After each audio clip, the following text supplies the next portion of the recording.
Assalamualaikum warahmatullahi wabarakatuh. Alhamdulillah wassalatu wassalamu ala Rasulillah wa ala alihi wa sahbihi wa mawala amma ba'd.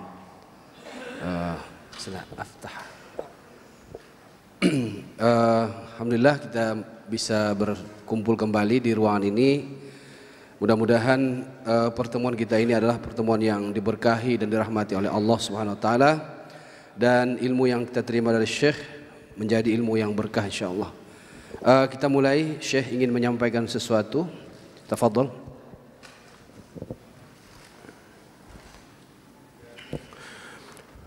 أولا أيها السلام عليكم ورحمة الله وبركاته. أولا عندي 3 ملاحظات قبل أن أبدأ. يا ليت يا إخوة الأسئلة المتعلقة بالمرض بالعموم أن لا تكرر. احنا عرفنا كمعالجين موقفنا من مسألة المرض العضوي أي كان نوعه يعالج بالرقية الشرعية ويعالج أيضا عند الأطباء والمتخصصين. المرض نعم يعالج بالرقية الشرعية ويعالج عند الأطباء العضويين مثل السرطان وما شابه ذلك. مشان كذا لا نريد أن نكرر الأسئلة بخصوص هذا الموضوع لأنه أجبنا عليها وقد أشبعنا هذا البحث تحقيقا في المسألة. هاي الأمر الأول. الأمر الثاني، جاء سائل يقول قرأت السؤال، يقول ما هو دليلك على مسألة أنه لا يجوز التكرار سواء في الصور أو في الأعداد؟ هناك قاعدة فقهية مهمة جدا، ضعوها نصب أعينكم وانطلقوا منها في تقرير المسائل الشرعية. القاعدة تقول: الأصل في العبادات التوقيف. الأصل في العبادات التوقيف، والأصل في العادات الإباحة. أي شيء عادة هذا الأصل فيه الإباحة ما لم يرد تحريما في المسألة. أما العبادات الأصل فيها التوقيف ما لم يرد دليل بالإباحة. مش هيك اللي سألني بقول له أنت المطالب بالدليل. أنا بالنسبة لي دليلي القاعدة الفقهية هذه، الأصل التوقيف. وذكرنا مسألة الخلاف في المسألة، ذكرنا قول شيخنا الشيخ بن باز رحمة الله عليه، وذكرنا قول شيخنا الشيخ مشهور بن حسن آل سلمان حفظه الله تعالى. وأنا ذهبت ورجحت مسألة الأولى أن نلتزم بمسألة عدم التعديد سواء تخصيص آيات أو أعداد محددة، والله أعلم. Beliau mengingatkan kita kembali bahwa terkait dengan penyakit-penyakit medis atau penyakit fisik, apakah penanganannya hanya terbatas kepada ruqyah atau medis? Beliau ingin menegaskan kembali, pertanyaan seperti ini jangan diulang kembali, karena kita sudah sampaikan tadi bahwa penyakit apapun kita mesti mengkombinasikan, ya, menjamak artinya menggabungkan antara terapi ruqyah dengan terapi medis. Nah, jadi penyakit medis ya boleh diruqyah dan juga dianjurkan untuk dirujuk kepada dokter yang menanganinya, begitu. Kemudian masalah membatasi, ya, mengkhususkan, ya, bacaan surah atau ayat untuk penyakit tertentu, ataupun mengkhususkan bilangan untuk bacaan ayat atau surah tertentu. Ada yang bertanya tentang dalilnya apa. Ya, dalilnya adalah satu kaidah di dalam kaidah fikih yang menyebutkan al-aslu fil ibadah at-tauqif, ya. Al-aslu fil ibadah at-tauqif.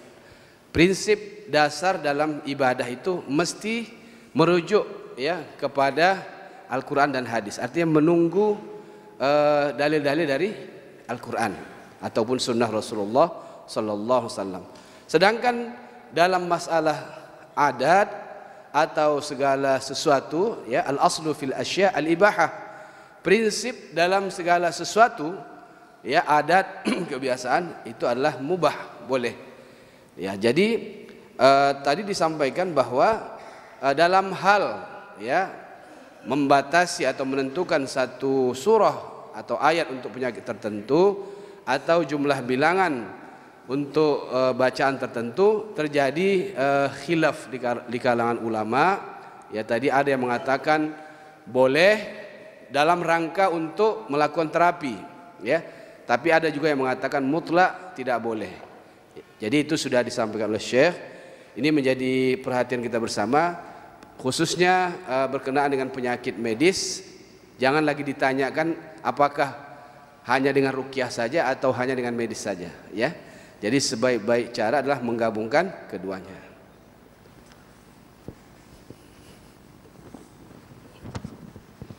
Soal saya. أقرأ سؤال. بقيت مسألة واحدة قبل أن نبدأ بالأسئلة والأجوبة. المسألة هذه أيها الأحبة، كنت جالس مع الشيخ أبو ياسر الشيخ فضلان، فذكر لي موضوع يتعلق بأحد الإخوة، وهذا الأخ ليس له علاقة لا بالعلم الشرعي ولا بالعلاج، وإنما يقول استنبطت من بعض الآيات الكريمة بعض الأمور التي نفعتني في مسائل العلاج. نقول لمثل هذا الأخ الكريم: أولاً، الاستنباطات أيها الأحبة لا تكون إلا للعالم. العلماء قياس، اجتهاد، استنباط، هذا يكون للعلماء العابدين حافظين لكتاب الله، حافظين للسنة المطهرة، حافظين للناسخ والمنسوخ، حافظين للبلاغة والنحو وما شابه ذلك. أين نحن من هؤلاء؟ نسأل الله أن يرحمنا ويغفر لنا وأن يعفو عنا.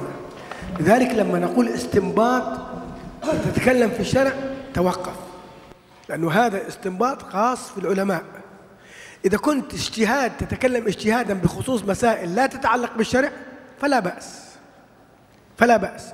أما أن نأتي بآيات ونستنبط من هذه الآيات أمور، هذا لا يجوز، إلا في حالة وقفت على مسألة معينة، تأخذ هذه المسألة تعرضها على العلماء، فإن أقروك بذلك نعم ما بها، وإلا فرعوي وعد إلى الله عز وجل، لأن ربنا يقول: فاسألوا أهل الذكر إن كنتم لا تعلمون. يعني قد إنسان يقف على موضوع في آية معينة يستنتج مش يستنبط. مثلا في واحد يستنبط من آية يا نار كوني بردا، هذه الآية للحمى. طيب، هل ذكر ذلك أحد علماء الأمة؟ طيب، هل عرضت هذا الموضوع؟ شوف يا أحبة، دائما كن مع عالم ليكن قائدك عالم. لما تيجي تسألني في مسألة، تمام، نسأل مسألة اللي ذكرناها بالسابق، مسألة الأعداد، قلت لك قال الشيخ بن باز وقال الشيخ مشهور بن حسن آل سلمان، خلاص ما أعيد الأمر لنفسي، لأني أنا حتى لا أعتبر من طويلبي العلم، من الصغار طويلبي العلم، فلا بد أن نرجع لنا قائد. أئمة العلماء نرجع لهم. أما تيجي تأخذ آية وتقول يا نار كوني بردا وسلاما على إبراهيم، أولا هذه ليس موضوعها. ربنا يقول يا نار كوني بردا وسلاما، يتكلم عن حادثة وقعت مع إبراهيم عليه السلام. كيف أنا آتي وأقول هذه نافعة قد تقول أنت هذا الشيء، طيب عرضته على عالم، رحت عند الشيخ مثلا، الشيخ مشهور، علماء هنا في علماء كثر في أندونيسيا فضل الله، روح عنده قل له يا شيخ أنا استنتجت، مش استنبط، لأنه استنباط العلماء، استنتجت أنه يجوز أنه في هذه الآية أنه نقرأها على صاحب الحمى، يجوز ولا ما يجوز؟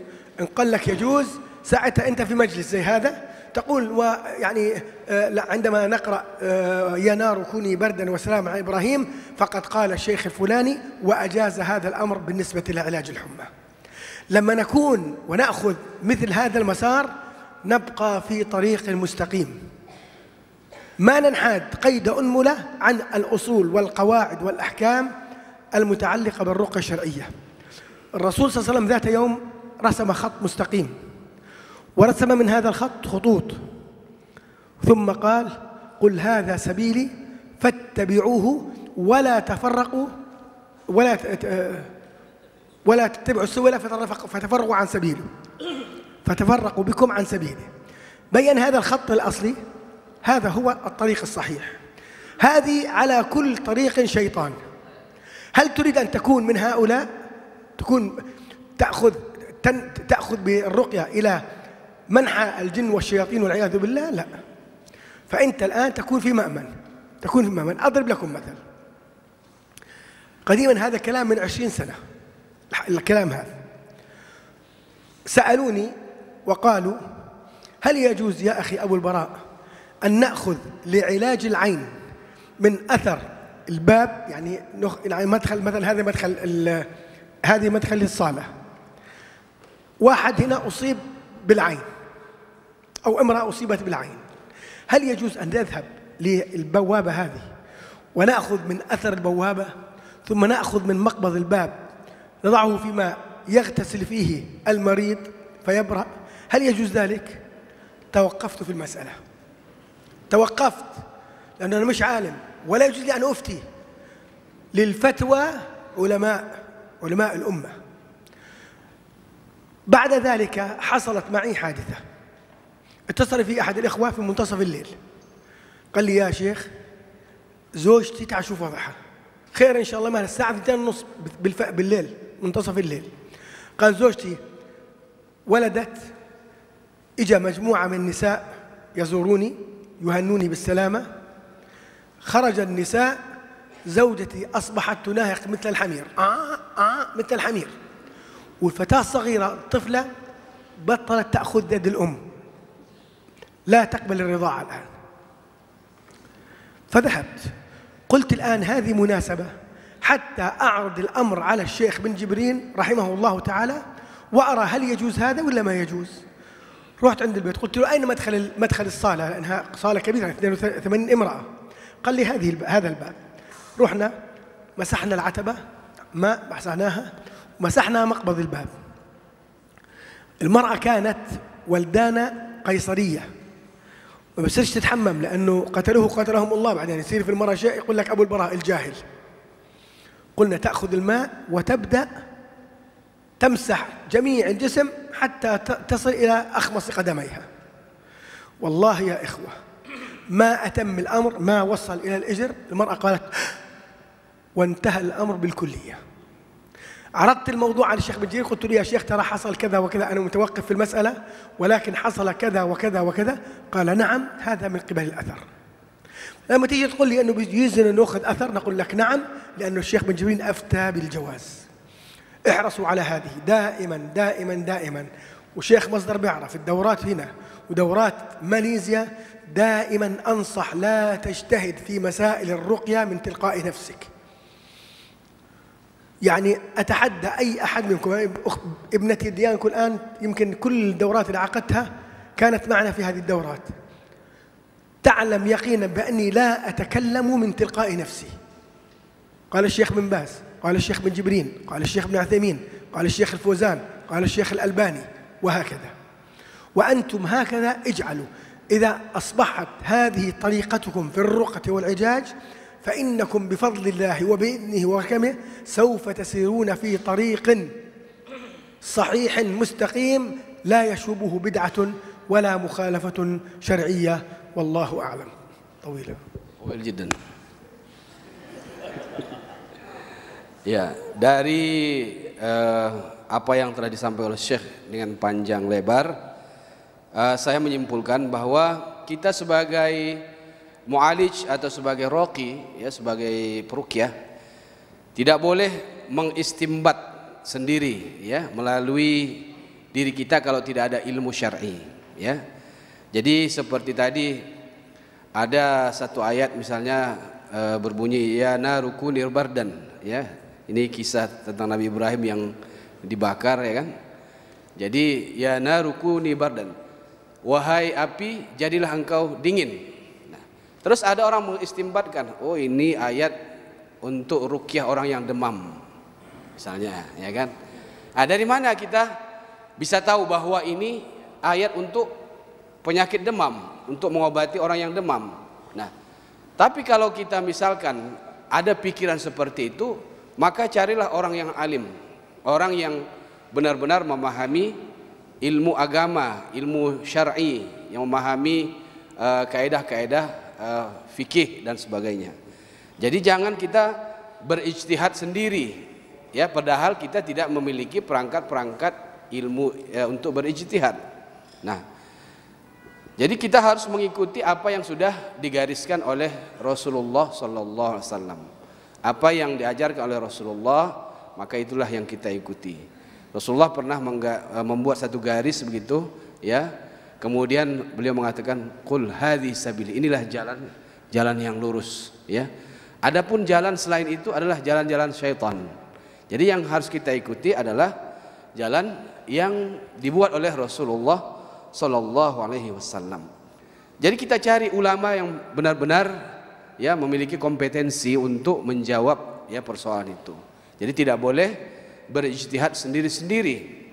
Nah, ada satu peristiwa, ya, 20 tahun yang lalu yang dialami oleh Syekh sendiri, ya. Ada seorang perempuan, ya, melahirkan. Ketika sudah melahirkan, orang-orang pun berdatangan mengucapkan selamat, begitu kan, mengucapkan selamat. Tapi setelah itu terjadilah hal yang aneh, ya, anak yang sudah lahir tadi, ya, itu tidak mau disusukan. Kemudian si ibu pun suaranya suaranya seperti tersedak-sedak, begitu, ya. Jadi Syekh berpikir, ya, karena untuk mengobati penyakit ain, ya, itu boleh mengambil bekas, ya, bekas orang yang menyebabkan ain tersebut. Jadi Syekh berpikir, ya, ini ketika terjadi ketika perempuan ini melahirkan, orang banyak berdatangan mengucapkan selamat, tentu mereka melewati pintu masuk, ya. Nah, akhirnya beliau berpikir, ya, ambil handuk, ya, anduk, kemudian dibasahkan, kemudian dilapkan di pegangan pintu itu, ya, kemudian diusapkan, terus di mana mereka lewat, ya, itu juga disapu, ya, lantai tersebut. Nah, kemudian setelah itu bekas usapan tadi disapukan, ya, diusapkan kepada perempuan yang barusan melahirkan tadi. Nah, setelah itu dia kemudian seperti sadar gitu, kemudian dia seperti ada yang terlepas sehingga dia dapat bernafas dengan baik. Kemudian anaknya yang baru lahir tadi pun mau menyusu, ya. Jadi kejadian ini kemudian ditanyakan kepada Syekh, ya, saya lupa tadi, Syekh Jibrin wala min Jibrin. Beliau bertanya kepada Syekh Jibrin, apakah ini boleh? Kalau itu memberikan manfaat, boleh. Nah, jadi Syekh kemudian berpendapat bahwa dengan mengambil bekas, ya, orang yang misalkan memuji kita tanpa mengucapkan Masya Allah, Tabarakallah, itu menjadi obat bagi orang yang kena penyakit ain.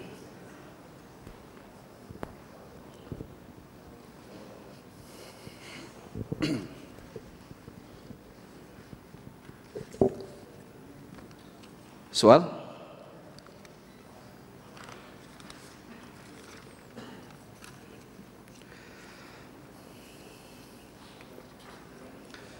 بالنسبة هناك مرض التبول اللا إرادي بالنسبة للعاقل البالغ لا للصبي، فما هو السبب وكيف العلاج؟ يعني أبو البراء معالج شرعي. إذا أنت تسألوني في مرض البول لا إرادي، أنا لست طبيبا. دكتور فريد اسألوه بجاوبكم عليه. أنا لست طبيبا، أنا متخصص في الرقية الشرعية، باحث ومتخصص في الرقية الشرعية. كيف عاد ليش الأسباب، لماذا يحصل هذا الأمر؟ علم ذلك عند الله، لأنه هاي قضية طبية. ولا بدنا نخالف ما كنا نقوله؟ قلنا لا تتدخل في الطب، لا أبو البراء ولا غير أبو البراء، لا تتدخل إلا إذا كان عندك إجازة طبية. إذا كنت طبيب، يعني زي الدكتور فريد الآن طبيب ومعالج بالرقية الشرعية، يستطيع أن يتكلم في هذه المسألة. لأنه عنده علم في الطب. أنا لا أفرق بين الركن والواجب في مسائل الطب العضوي أو النفسي، ولذلك يسأل هذا السؤال لطبيب وليس لمعالج بالرقية الشرعية. ما أعرف دكتور فريد عندك إجابة لهذا السؤال؟ Pertanyaan tadi, kalau sudah akil baligh, dewasa gitu ya, kadang-kadang masih suka ngompol, ya. Masih suka ngompol. Apakah penyebabnya? Apakah termasuk gangguan jin atau bukan? Jadi Syekh mengatakan persoalan-persoalan seperti ini ditanya dulu kepada dokter, ya. Ada dokter Farid yang mungkin bisa menjawab gitu kan. Tanyakan kepada beliau. Jadi sekali lagi Syekh menyampaikan masalah-masalah yang bersifat medis, ya, beliau tidak menutup kemungkinan ini ditanyakan kepada dokter spesialis atau kepada orang yang memang bergelut di dunia medis. Di ruqyah boleh, tapi juga tanyakan kepada dokter gitu kira-kira. Sama ini.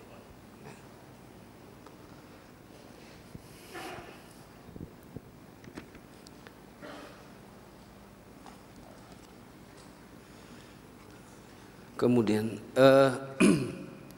ada pertanyaan, sebagaimana saat meruqyah Rasulullah pernah mengatakan ana Rasulullah. Bolehkah kita mengucapkan kalimat yang mirip tapi dengan kata saya umat Rasulullah? Hunaka soal, indama kana Nabi sallallahu alaihi wasallam yarqi huwa qala ana Rasulullah ukhruj ya Allah ana Rasulullah. Hal yajuzu lana an naqul misla hadza walakin naqul ana min ummati Rasulillah.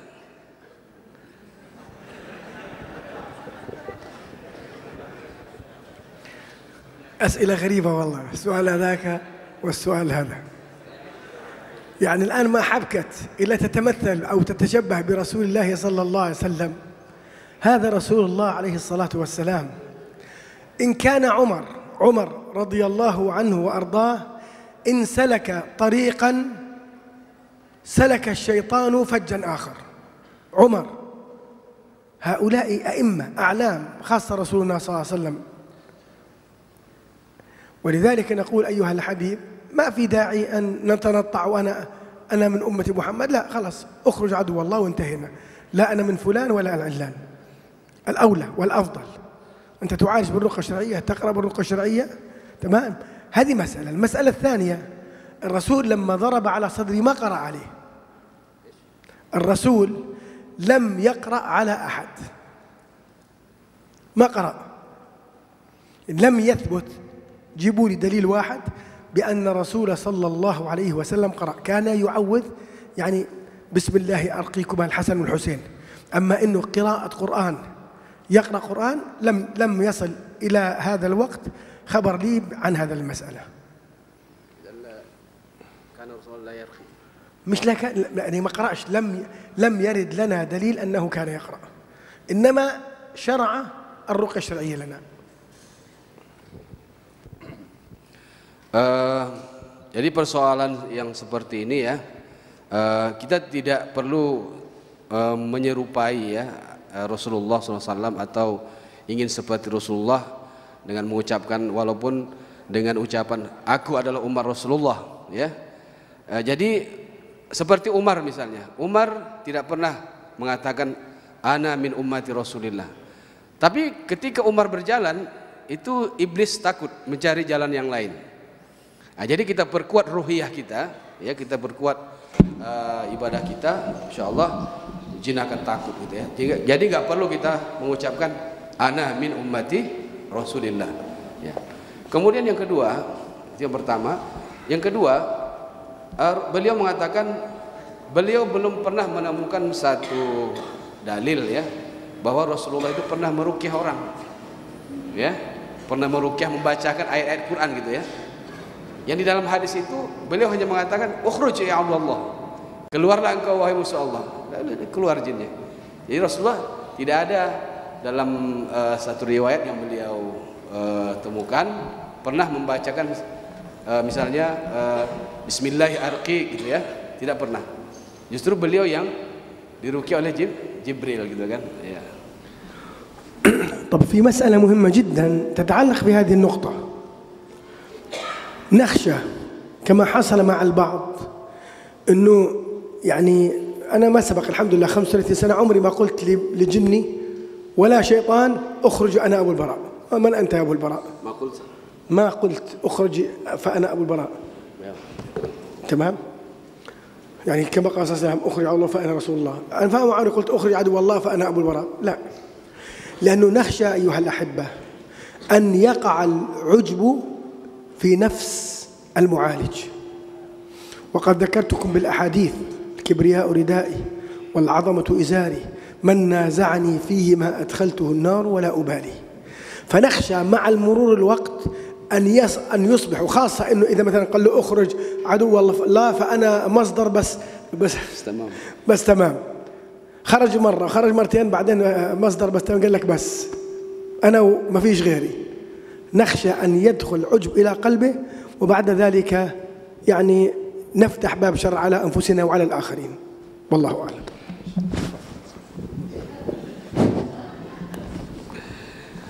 Beliau mengatakan selama 35 tahun meruqyah ya Syekh, beliau belum pernah mengatakan ana Abul Barra ukhruj ya Allah. Ya. Beliau tidak pernah mengatakan seperti itu. Jadi kita harus menghindari ujub ya.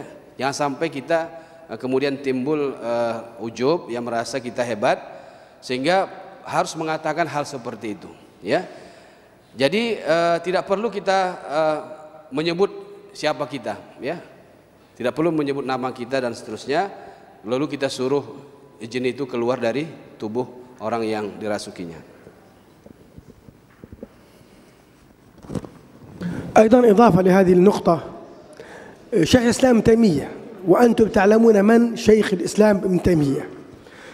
ذات يوم قرأ على غلام كانت في جنية عاشقة في هذا الشاب، قال لها اخرجي، قالت لن أخرج إني أحبه. قال شيخ الإسلام هو لا يحبك. قالت أريد أن أحج معي، قالت هو لا يريد أن أحج معك اخرجي. فما ذكر يعني لا شيخ الإسلام تيمية ولا علماء الأمة ذكروا مثل هذا الأمر. ما قال شيخ الإسلام تيمية اخرج عدو الله فأنا شيخ الإسلام ابن تيمية. قلنا لأنه نخشى من مسألة الغرور يا إخوة ويا أحبة. Ya, ini menyambung yang tadi juga Ibnu Taimiyah ya pernah menemukan ya gangguan jin pada seseorang. Ketika disuruh keluar, jinnya mengatakan saya mencintainya. Terus Syekh Ibnu Taimiyah mengatakan dia tidak mencintai kamu. Jadi beliau tidak mengatakan keluar kamu, saya Ibnu Taimiyah ya, padahal beliau itu orang yang alim. Jadi Syekh mengingatkan kembali kepada kita supaya menjauhi cara-cara yang seperti itu. Soal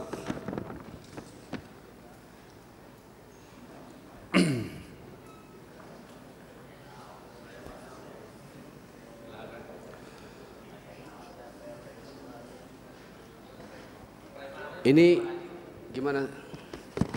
Yang gampang saja. Ini belum. Ini bagus.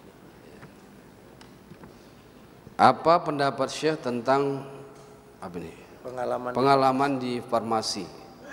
Kesimpulan ini, obat yang bisa mempengaruhi jin. Apa? Obat bisa mempengaruhi jin pun sebaliknya. Maksudnya gimana tuh? Tanya sama Obat bisa mempengaruhi jin pun sebaliknya, maksudnya gimana itu ya? Karena keduanya sama-sama berjalan di aliran darah manusia.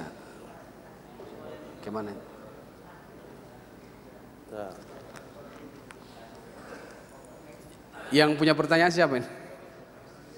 Oke, gimana?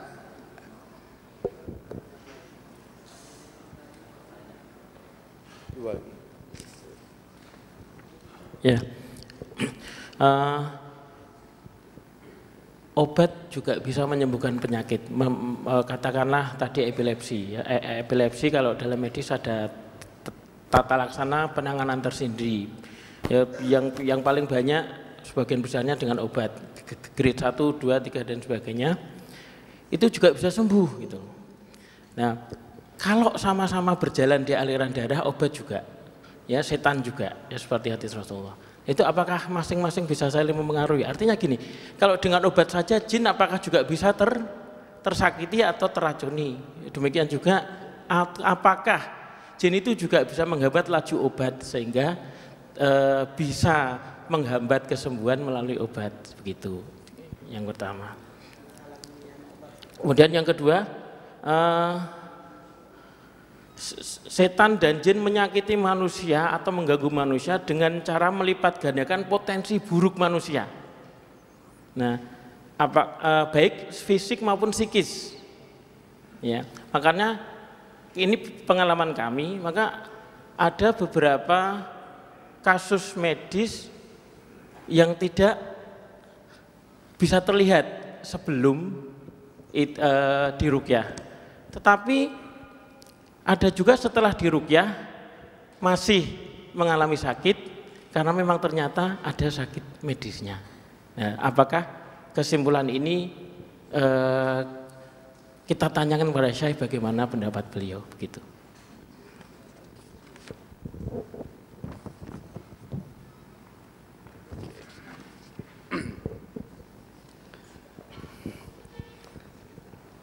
Hunaka soal, hal lil jin istita'ah ayyamna atharul adwiyah lil jism. Nah, thumma ba'da dhalik hal gimana tadi yang kedua? Obat terus? Sedangkan obat itu juga bekerjanya di darah. Ya. Ya. Hal hadza yajuz, yani al-jin yamna atharul adwiyah fil jism. يعني الآن هذا الجن أو الشيطان دخل الجسد، نأتي ونقول هل يجوز ولا ما يجوز؟ هو أصلا ظالم بدخول هذا الجسد، لأن ربنا يقول الذين يأكلون الربا لا يقومون إلا كما يقوم الذي يتخبطه الشيطان من المس، فهذا شيطان وهذا مؤذي. لأن لما علماء عرفوا السحر على سبيل المثال للحصر، قالوا السحر عبارة عن رقى وعزائم وطلاسم تؤثر في المسحور فتمرضه أو تقتله أو تفرق بينه وبين زوجه. السحر قد يقتل، العين قد تقتل، وكذلك الصرع قد يقتل، الجن بوجوده قد يقتل. فإن كان وجوده في الجسد قد يقتل فمن باب أولى أن يؤدي إلى عدم وصول الدواء إلى الجسد، وكل ذلك لا ينفذ إلا بتقدير الله الكوني للشرعي. يعني لابد أن نعلم حقيقة مطلقة يعلمها حتى الإخوان المعالجين، أنه يا أخوة الجن ليس لهم سلطة مطلقة. يعني ما نعتقد أن الجن خلاص يعني هم الآمرين والناهين، لا والله. لا ينفذ تأثير السحر ولا العين ولا الصرع ولا الحسد إلا بتقدير الله الكوني للشرعي، لأن الله سبحانه وتعالى لا يرضى بظلم. واضح شيخ؟ Ini satu bagian dia dari soal tadi, nanti yang kedua. Beliau mengatakan bahwa sihir, ain itu semua adalah pengaruh jin, ya, adanya bantuan jin kepada tukang sihir atau keikutsertaan jin untuk membuat atau menimbulkan penyakit yang disebabkan oleh ain. Jadi kata beliau, kalau dengan sihir, ya, jin itu bisa membunuh, ya, bisa membuat orang lumpuh, bisa membuat akibat-akibat yang buruk, apalagi hanya untuk sekedar menahan sampainya obat, itu lebih mudah lagi bagi jin. Jadi artinya jin bisa menghalangi pengaruh obat kepada tubuh pasien, seperti itu. Wa ba'da zalik hal al-jin yazid al-marad. نفس الإجابة السابقة، قلنا لما عرف العلماء السحر قالوا السحر عبارة عن رقى وعزائم وطلاسم تؤثر في المسحور فتبرده، كما أنها ترده قد زاد مرضه والعياذ بالله. هم موجودين في الجسد، يتحكموا في الجسد. قلنا ولكن هذا لا يتأتى ولا يعني ينفذ إلا بتقدير الله الكوني لا الشرعي. طيب السؤال الآن، لو ثبت لنا هذا الأمر هل نترك العلاج؟ لا طبعا، مطلقا لا نترك العلاج، نلجأ إلى الله ونستعين بالله ونطلب من الله العون، وبإذن الله سبحانه وتعالى سوف يتحقق لك أيها المريض ذلك. إما نحن مطالبين باستخدام العلاج، حتى لو لم تأتي فوائد من العلاج أنت مطالب حسب تعليمات الطبيب. قال لك استخدم العلاج على الشكل التالي، استخدمه كما أشار عليك الطبيب. أما تترك العلاج حتى لو لم ينفع العلاج معك في المرض، أنت تتبع في هذا تعليمات الطبيب ولا تخالف تعليمات الطبيب. هذه مسألة مهمة أيها الأحبة. Jadi jawabannya sama seperti tadi ya. Apakah jin bisa juga menambah rasa sakit atau tekanan dan sebagainya? Itu juga seperti tadi jawabannya. Jadi kalau sihir saja, ain saja itu bisa dengan pengaruh jin dapat membunuh orang lain, apalagi hanya sekedar untuk menambah orang yang sakit medis kemudian ditambahi jin menjadi penyakit yang lebih besar. Itu sangat mudah bagi jin. Jadi pada hakikatnya jin itu dia tidak mampu ya, tidak punya kemampuan untuk menguasai manusia kecuali dengan izin Allah Subhanahu wa taala. Jadi oleh karena itu kita sebagai ya manusia, sebagai seorang muslim harus membekali diri kita dengan ibadah untuk menguatkan pembentengan daripada gangguan jin.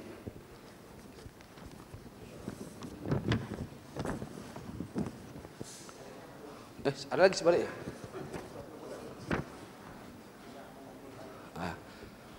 Hal ini perlu ditanya lagi. Tadi kayaknya udah disampaikan juga.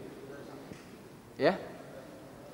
Hal adwiyah at-tibbiyah yata'athar lil jin أو يؤثر. هذا سؤال مهم جدا.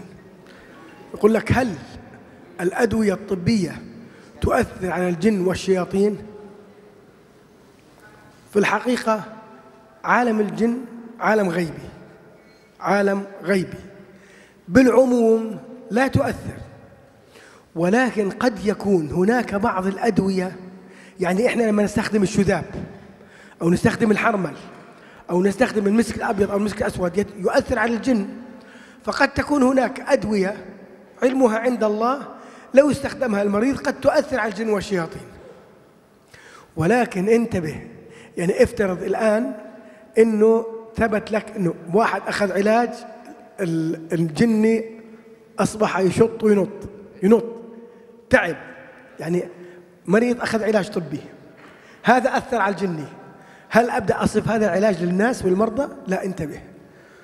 دائما قاعدة قلناها بداية هذه الدورة، لا يجوز للمعالج أن يتدخل لا من قريب ولا من بعيد في مسائل الطب العضوي والنفسي إلا أن يكون قد حاصل على إجازة طبية، ترخيص علمي بمزاولة مهنة الطب، وغير ذلك فلا مطلقا. انتبهوا لهذه المسألة. بالعموم ما يعني خلال فترة طويلة ما علمنا أن الأدوية تؤثر بالجن والشياطين، ولكن لو حصل أنه إنسان مصاب بصرع استخدم دواء أثر هذا الدواء على الجني، تمام، لا يجوز أن يصير أستخدمه إلا باستشارة الطبيب، لأنه هذا أحيانا قد يكون استخدام هذا الدواء بعدم استشارة للطبيب قد يؤدي إلى الموت، أو قد يؤدي إلى فشل كلوي، أو قد يؤدي إلى مضاعفات نحن في غنى عنها. الحمد لله عندك أشياء كثيرة في طب الأعشاب والطب العربي تغني بإذن الله، وخاصة أن قلنا إحنا حتى هذه الأشياء المعروفة عند أهل الطب الشعبي والطب العربي لا نأخذها إلا من متخصص، والأولى أن لا تكون مركبة، أعشاب مركبة. وضربت لكم مثل الحرمل والشذاب وما شابه ذلك. Secara umum ya, Syekh mengatakan bahwa obat-obatan medis ya atau obat-obatan herbal itu tidak berpengaruh kepada jin ya secara umum ya. Akan tetapi ya ada melalui tajribah, ada melalui pengalaman orang ya, bahwa misalnya ada satu obat yang ketika dimakan bisa meredakan penyakit. Nah, dengan redanya penyakit itu maka pengaruh jin bisa hilang misalnya. Nah, maka hal seperti itu ya harus ditanyakan ya kepada ahlinya ya. Kalau misalnya ada herbal ya, ada suatu obat ya herbal yang bisa diresepkan untuk orang yang terkena gangguan jin, maka ini harus ditanyakan kepada ahlinya ya. Jangan kita kemudian melakukan ijtihad sendiri begitu ya. Nah, misalkan ada orang yang mengalami gangguan jin ya, terus dia berobat ke dokter, kemudian dengan obat dokter itu dia sembuh gitu kan. Lalu kita kemudian dengan tanpa ada keahlian kita di bidang itu, lalu kita tidak bertanya kepada dokter ya, lalu kita resepkan kepada pasien kita. Nah, hati-hati kata beliau, ingat hati-hati, jangan sampai kita meresepkan obat medis kepada orang yang terkena gangguan jin ya. Tanya dulu, ini dia berobat ke medis penyakit apa ya. Jangan kemudian karena alasannya dia sembuh di medis, lalu kita kemudian berkesimpulan bahwa obat itulah yang memberikan pengaruh kepada jin itu. Nah, jadi dalam hal ini kita sekali lagi mesti berhati-hati, jangan sampai mengambil kesimpulan sendiri seperti itu.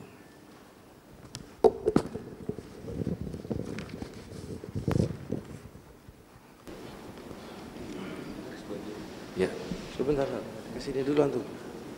Itu jatahnya sini. Ustaz Musdar, saya mau tambahkan sebentar.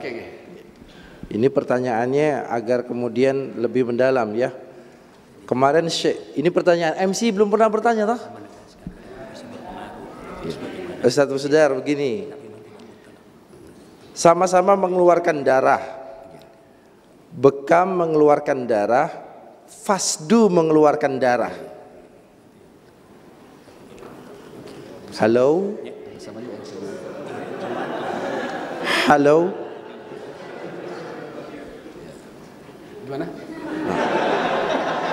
Kita tutup sesi malam hari ini. Gimana? Bekam Ya. dan fasdu sama-sama mengeluarkan darah. Oke. Apakah dibenarkan jika ada terapis fasdu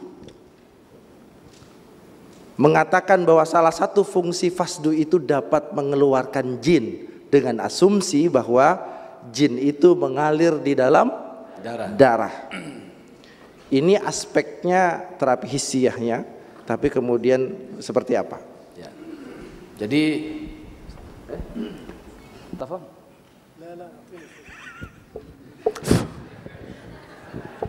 قال لي يقول لي تفهم ما أفهم الأندونيسي، أريد أن آخذ دورة إن شاء الله أتعلم الأندونيسية مشان بعد ذلك لا أحتاج لا للجنيدي ولا الشيخ مصدر، أتكلم معكم مباشرة. أريد أن أذكر لكم قصة غريبة حصلت معي تتعلق بمسألة الطب. القصص أيها الأحبة طيبة جدا أنه نأتي بها للعبرة والعظة، وذلك يقول أحد علماء الأمة: القصص جنود الله في الأرض لا يقدر المعاند أن يردها. للعلم، ويمكن الدكتور فريد يعلم ذلك بخاصة أنه طبيب ومعالج، الطب عند الجن والشياطين متقدم بمراحل عن الطب عند البشر. ذات يوم جابوا لي في العيادة امرأة كان بها شيطان مارد والعياذ بالله. كنت أقرأ كان يقاوم ويضرب، وسبحان الله بعد فترة من الزمن، فترة طويلة بقي حوالي 2 سنين، قرأت عليه ذات يوم فواتح سورة طه ما أنزلنا عليك القرآن لتشقى، فقال أنتم السبب الأساسي اللي في جيتنا للناس، أنتم السبب الرئيسي في جيتنا للناس. يعني ناس راحوا عند السحرة وجابوا ناس يدخلوا جابوا جن يدخلوا في الجسد. فقلت له: الدين حجة على الناس وليس الناس حجة على الدين. تريد أن تأخذ تعاليمنا؟ خير، القرآن والسنة هذا الدين عنا. أما كون أن الناس تخطئ وتتصرف بخطأ وتذهب للسحر والسحرة والمشعوذين، هناك أحكام قاسية بخصوص هؤلاء. وبدأت أدعو إلى الله عز وجل، أسلم. اللي يظهر والله أعلم أنه كان طبيب، يعني يعلم في مجال الطب بشكل واسع. قال المرأة كانت ما تحمل، المرأة هي كانت ما تحمل. قال الحمد لله، بعدين قال لي الحمد لله المرأة صارت طيبة جدا، ولكنها تعاني من المرض الفلاني، خذها لطبيبة متخصصة حتى تعطيها الدواء الفلاني، وحط كلام الدواء. طبعا أنا كمعالج بصيرش أروح أقول له طوالي مشي، قلت روح عند الطبيبة وشوف. وفعلا عندما ذهب إلى الطبيبة وصفت لها نفس هذا الدواء، وبإذن الله من الله عليها بالحمل، وحملت وولدت بعد ذلك بإذن الله عز وجل. وسبحان الله بعد ذلك صار يبعث زوجته تطمئن على هذه المرأة، تطمئن عليها وعلى صحتها بعد ذلك بفترة.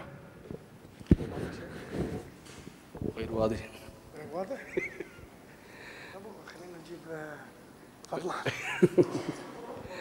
Ya, jadi beliau mengatakan ya menyampaikan satu kisah ya tentang seorang perempuan ya yang tidak bisa hamil ya.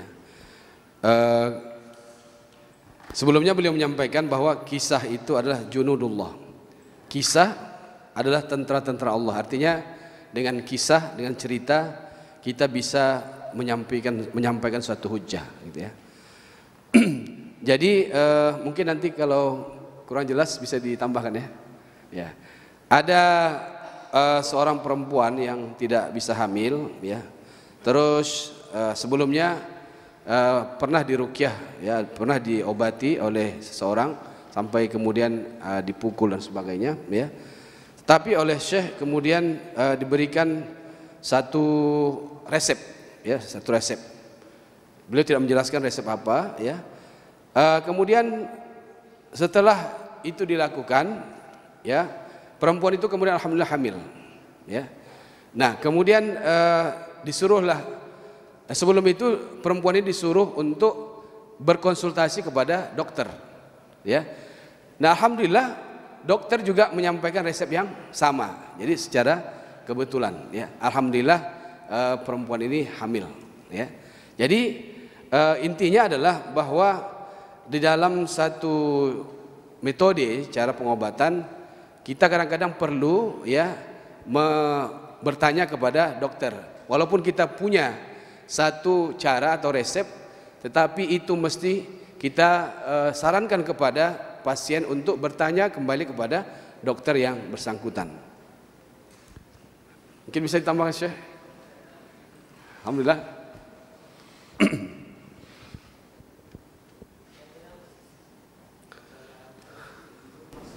Oh, kemudian ya. Pertanyaannya. Oh, pada dzalik hunaka soal al-hijamah wal fasd huma yani tariqah ya, tariqah lil ilaj wa fi al-hijamah wal fasd yani ikhraj ad-dam ya, ikhraj ad-dam. Al-hijamah alimna أنها تفيد لإخراج الجن صحيح الحمد لله. أما الفصد يا أما الفصد هل يعني هو الفصد يفيد يعني فائدة كفائدة الحجامة لأن الشيطان يجري من ابن آدم مجرى الدم. أولا أيها الأحبة بالنسبة للحجامة كما جاء في أحاديث، وذكرت لكم أمس حديث الرسول صلى الله عليه وسلم: الشفاء في ثلاث، شربة عسل وشرطة محجم والكي، وأنا أرك الكي، وفي رواية وأنا أنهى الكي. فالحجامة نافعة لأي مرض كان بإذن الله عز وجل بالعموم، وهي تساعد في ناس كثيرين. يعني دائما مراكز الحجامة تحيل لنا بعض الحالات بسبب الشك، يعني تحصل عندهم أمور يعني يستغربون منها فيرسلون هذه الحالات لنا حتى نرقيها بالرقية الشرعية. عن الفصد أنا ذكرته في كتبي، وذكرت بأن الفصد يختلف كليا عن الحجامة. الحجامة إخراج الدم الفاسد من الجسد، الفصد عبارة عن تجميع الجن الصارع في مكان معين، وخاصة اليدين والقدمين وإخراجه بهذه الطريقة. الآن مستحيل جني موجود في الجسد يسلمك نفسه مشان إيش تخرجه. طبعا أنا سألت يعني قبل أنه أعتمد هذه الطريقة، سألت فيها شيخنا الشيخ بن جبرين رحمة الله عليه فأجاز بذلك، ولكن قال هناك ضابط أن لا تقول قتلته للجن. ولكن بعد تجربة هذه الطريقة لسنوات لم يثبت لي نفعها. ليش؟ لأنه أولا أنت ما تستطيع أن تعلم مكان الجن بحيث تقوم بتجميعه حتى توصله إلى اليد. هذه المسألة الأولى. المسألة الثانية أنه الجن مش مستحيل يعطيك نفسه مشان تقتله، فلما استخدمتها عدة مرات ولم تأتي بنتيجة ابتعدت عنها حقيقة. ابتعدت عن استخدام طريقة الفصد. الفصد قد تنفع مع من؟ مع اللي عندهم جن، اللي يستعينوا بالجن بعين الجن يعينوه. وقلنا المسألة الأولى هاي مسألة انتهينا من بحثها وقلنا أنها لا تجوز مطلقا. غير هيك أنت لما تعتمد على الله، ولو حصل أنك خرجت جن بهذه الطريقة أنت متوكل على الله، ولكن لو كنت مستعين بالجن وخرجوا الجن بهذه الطريقة سوف يسلط عليك وسوف يؤد إلى قتلك والعياذ بالله. إذن الفصل ينفع يخرج الجن؟ أنت جربه، ولكن إذا كانت الطريقة مشروعة وأنك تقوم بتجميعه وجمعته واستطعت أن تصل إلى هذا الأمر نعم به. وفي فتوى من الشيخ بن جبرين قلت لكم، ولكن من خلال خبرتي الطويلة لم أقف حقيقة سنوات ما استطعت أني أقوم بجمع الجن فتركت هذه الطريقة. ما الفرق بين الحجامة والفصل؟ الحجامة إخراج الدم الفاسد من الجسد، أما الفصل تجميع الجن بالأصبع هنا مثلا اليدين أو القدمين وفصده بإبرة. هذه الحجامة شيء والفصد شيء آخر. Jadi beliau mengatakan kepada kita hijamah atau bekam ya untuk mengeluarkan jin itu jelas ya ada dalilnya gitu ya. Kemudian sedangkan fasdu itu tidak ya, karena begini sama-sama mengeluarkan darah. Kalau hijamah itu mengeluarkan darah-darah kotor ya pada titik-titik tertentu. Adapun fasdu kalau dimaksudkan untuk mengeluarkan jin ya, sementara cara fasdu ini adalah mengumpulkan ya mengumpulkan darah pada bagian urat tertentu, misalnya diikat gitu ya, diikat pada bagian ini supaya kumpul darah itu di urat tertentu. Tentu kan di sini kita ada niat untuk mengeluarkan jin gitu kan ya, karena fasdu ini dia mengumpulkan darah ya melalui penorehan pada urat tertentu. Nah, sedangkan bekam itu mengeluarkan darah kotor ya secara umum gitu. Jadi berbeda ya, fungsinya dalam konteks untuk mengeluarkan jin, walaupun sama-sama mengeluarkan darah. Karena dalam konteks fasdu sekali lagi kita memang sengaja ya mencari urat gitu ya. Seolah-olah dari urat itulah kita ingin mengeluarkan jin itu begitu. Nah, jadi berbeda dengan bekam. Ya, mungkin.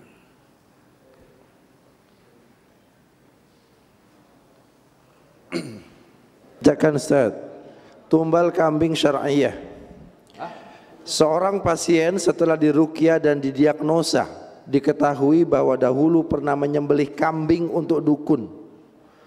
Lalu peruqyahnya beristihad, menyuruhnya untuk menyembelih kambing yang lebih baik atas nama Allah dengan niat membatalkan, memutuskan atau menunjukkan bahwa betul-betul dia berlepas diri dari kurban yang syirik tadi itu dengan dalil iringilah perbuatan buruk dengan perbuatan baik.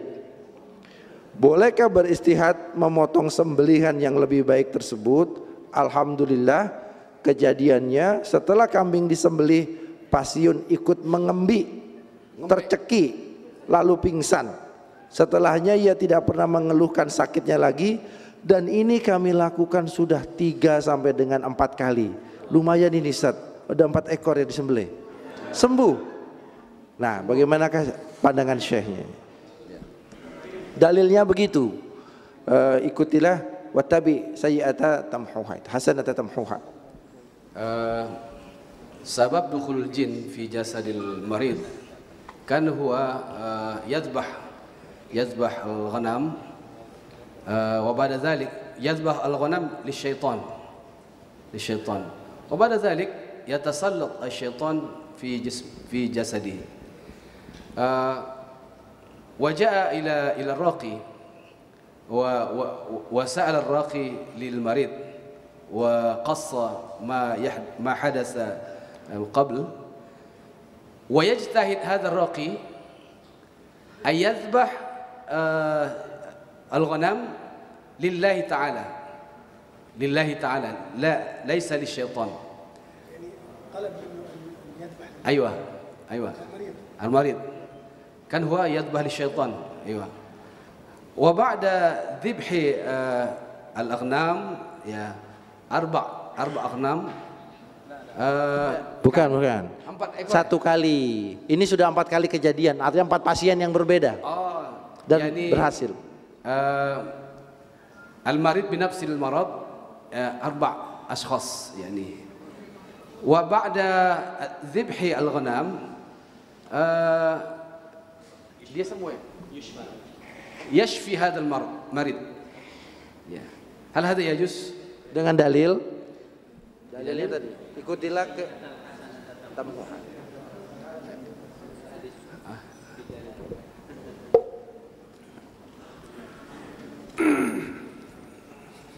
أولا هذا الشخص نسأل الله لنا وله الهداية والتوفيق كان يذبح لغير الله فقد أشرك بالله عز وجل. شو الفرق أيها الأحبة بين الكفر والشرك؟ الشرك أن تشرك أحدا آخر مع الله عز وجل في العبادة. الكفر أنك ما تؤمن بالله من أساس الموضوع. فهذا الرجل بما أنه كان يشرك ويذبح للجن ويتقرب للجن أصيب بهذا الابتلاء. الآن الرجل طاب، هذا الرجل راح عند راقي فأخبر الراقي بأنه يعني لا بد أن تذبح لله عز وجل. هذا الأمر توجيه طيب أنه الراقي بيّن له أنه العمل اللي كنت تقوم به شرك بالله عز وجل، ولا بد إذا أردت أن تذبح فاذبح لله عز وجل، لا تذبح لأحد غير الله، لا لجن ولا لشياطين ولا لشخص مقرب ولا لأي مخلوق. أنتم عارفين اللي قرب ذبابة فمات على الكفر والعياذ بالله، والآخر لم يقرب ذبابة ما شاء الله تبارك الله وهي ذبابة، شوف على صغرها. ولذلك لما ذبح لله ليس بسبب ذبحه إنما بسبب توبته وعودته إلى الله عز وجل. هذا أمر. والأمر الثاني بأن الله شاء وقدر، وبخاصة أيضا أن الرسول صلى الله عليه وسلم يقول داووا مرضاكم بالصدقة. فقد يكون بسبب هذا الفعل الطيب أن الله سبحانه وتعالى أول شيء توبته وإنابته وعودة الله عز وجل، فمن الله عليه بالشفاء بإذنه سبحانه وتعالى. وهذا العمل بحجة أتبع السيئة بالحسنة طمحوها. هذا الفعل يعني هذا هو يعني يعتقد أن الذبح لله تعالى هو زي ما قلنا يعني نعم، هو زي ما قلنا هذا أمر تقرب فيه إلى الله عز وجل. فهذا الرجل يظهر من كلامه أنه تاب وعاد وأناب إلى الله عز وجل، فبرئ بمثل هذا السبب بالعودة إلى الله عز وجل. وزي ما قلنا داووا مرضاكم بالصدقة أيضا، أصلا هو لما ذبح تصدق لله سبحانه وتعالى فمن الله عليه بالشفاء والله أعلم.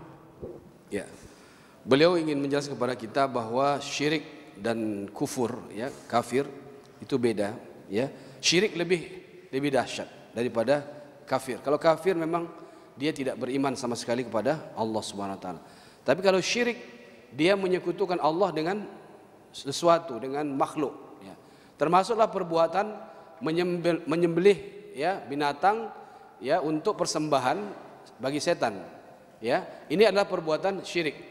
yang sangat besar dosanya di sisi Allah Subhanahu wa taala. Nah, adapun kalau misalkan dengan kasus tadi ya, setelah dia melakukan penyembelihan untuk setan, kemudian setelah itu dia dianjurkan oleh peruqyah menyembelih kambing ya, melalui ijtihad sang peruqyah tadi, kemudian dia sembuh bukan karena perbuatan menyembelihnya, tapi karena dia taubat kepada Allah Subhanahu wa taala. Ya, kemungkinan karena taubatnya lah dia disembuhkan oleh Allah Subhanahu wa taala, karena dia menyadari bahwa perbuatan yang pernah dia lakukan itu adalah perbuatan syirik. Nah, kemudian yang kedua, kemungkinan yang membuat dia sembuh itu adalah karena dia niat sedekah. Jadi dia memotong atau menyembelih kambing tadi ingin mensedekahkannya kepada orang lain. Nah, ini sesuai dengan hadis Rasulullah SAW, da'u maradakum bis sadaqah, obatilah orang-orang sakit kamu dengan sedekah. Jadi bukan karena dia menyembelih kambing itu, tapi karena dia taubat kepada Allah SWT atau karena niat dia untuk bersedekah. Alhamdulillah, ini bisa kita tanya dulu pasien-pasien kita, pernah berkorban kambing Pak gitu. Yang kedua Ustaz, bismillah, ketika kita meruqyah, apakah niat kita agar pasien sembuh saja atau ditambahkan dengan niat agar jin diberi hidayah oleh Allah?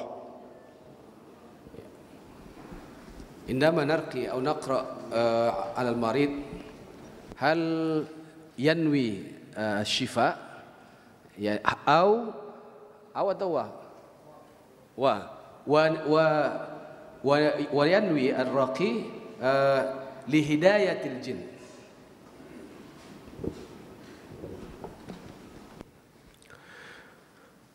أيها الأحبة، هناك بعض الإخوة خرجوا لنا بمصطلحات، فقال لك القراءة بنية الشفاء، وقال لك القراءة بنية الحرق، وقال القراءة بنية الهداية وما شابه ذلك.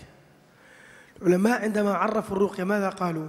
كما يقول شيخ الإسلام تيمية، يقول الرقية هي العوذة وهي الدعاء للمريض بالشفاء. هذا قول العلماء، لا تتعدى ذلك القول، لا تأتي وتقول القراءة بنية الحرق، لأنك جبت مصطلح جديد في الشرع وهذا محدث. إنما المعالج قد يستخدم أسلوب الدعوة وهذا جائز. أما أن نقول القراءة بنية، القراءة معروفة نية الشفاء الأصل فيها، أنت ما قرأت، هذا ما جاء عليك إلا طالب من الله الشفاء من الله عز وجل، تمام؟ فأما نقول أن نقرأ آيات تؤثر إلى ولها تأثير بالنسبة لحرق الجن فهذا جائز، ولكن هذا أسلوب وليس أمرا مستحدثا أن نقول القراءة بنية الحرق، القراءة بنية الهداية وما شابه ذلك. أنا أقرأ بنية الشفاء، معروف الرقية هي العوذة، الدعاء المريض بالشفاء، وكما تعلم الرقية هي الدعاء. أما أن نقول الرقية بنية الحرق، الرقية بنية الهداية، فهذا الأمر مجانب للصواب والله تعالى أعلم. Ketika kita meruqyah ya, karena kita menggunakan ayat Quran, jadi ketika kita meruqyah niatkanlah itu untuk kesembuhan ya. Ada banyak niat orang ketika meruqyah. Ada dia membacakan ayat-ayat ruqyah itu dengan niat kesembuhan. Ada juga yang meniatkan untuk membakar jin. Ada juga yang meniatkan untuk memberi hidayah jin seperti pertanyaan tadi. Nah, pada hakikatnya ruqyah itu adalah ad-du'a ya. Ad-du'a lil marid bisyifa. Artinya untuk mendoakan kesembuhan bagi orang yang sakit.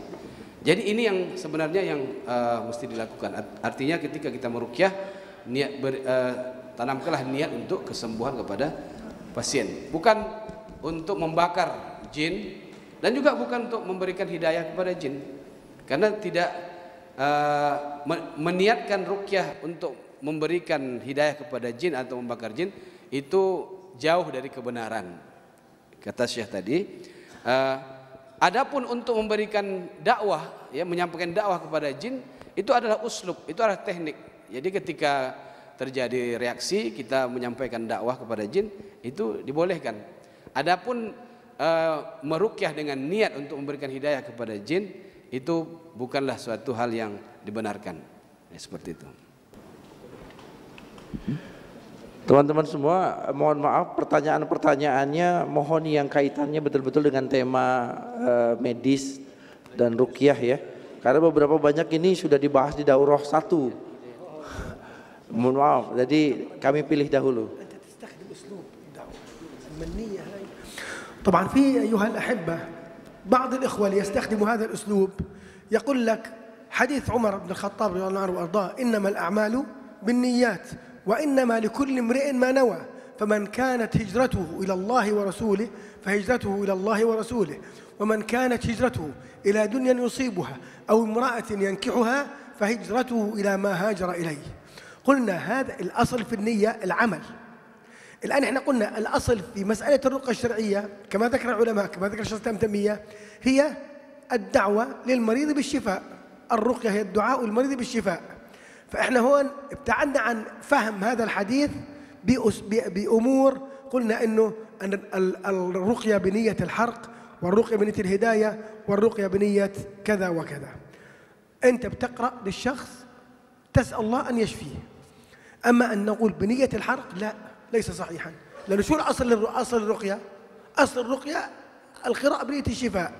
أما هذه الأمور الأخرى هي أساليب يستخدمها المعالج. يعني أحيانا مثلا شفت جني كافر نصراني فأستخدم معه أسلوب الدعوة، وليس مصطلح أني أقرأ بنية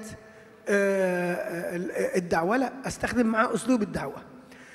جني برضو كمان شط ولا لم يعد إلى الله عز وجل، قد أستخدم أسلوب بعض الآيات اللي قد تؤدي إلى إيذاءه وحرقه وهكذا.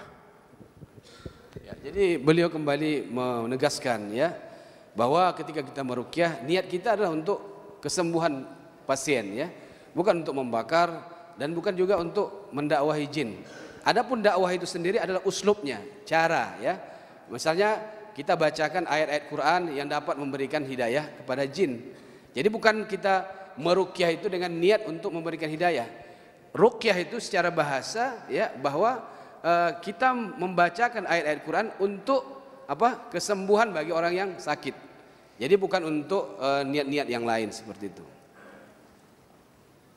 Jadi saya Musdar, kalau ada orang membacakan Al-Quran meruqyah dengan niat karena dia kena sihir misalkan, agar tukang sihirnya mati, itu bisa dibenarkan enggak Syekh? Wa kaifa ar-ruqyah binniyah qatl as-sahir, yani naqra ayat as-sihr linumawwit as-sahir hunak.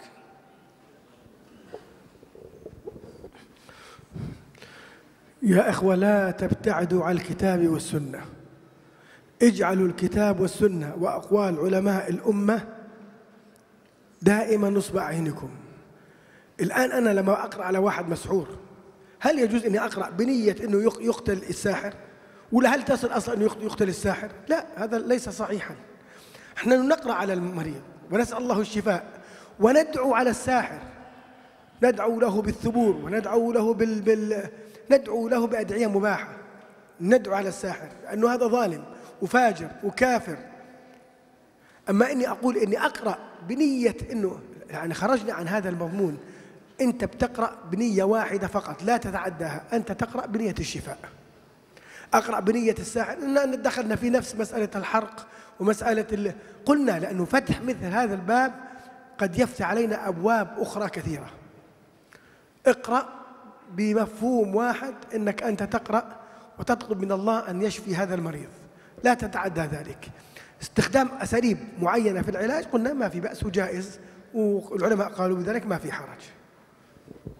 Ya, jadi ditegaskan lagi ya bahwa niat meruqyah bukan yang lain, tapi untuk kesembuhan pasien ya. Tidak ada kita diajarkan meruqyah itu supaya tukang sihirnya mati ya, tukang sihirnya lumpuh seperti orang yang disihirnya. Tidak. Justru kita doakan dia supaya dapat hidayah gitu ya. Jadi kesimpulannya adalah jangan kita melakukan bid'ah ya, jangan membuat-buat ya suatu perkara dalam Islam ini. Jadi tetap kita berpegang kepada Al-Quran dan Sunnah serta perkataan ulama-ulama yang muktamad. Baik. Saya mau tanya yang dokter dulu, ada yang mau tanya? Ibu dokter? Ibu dokter Hesti, Ibu dokter Eliza, ada? Mau bertanya kah? Yang dokter Wahid mana dokter Wahid? Dokter Wahid, nah kemarin kan mau tanya dok. Ada yang mau tanya dok? Boleh? Oke.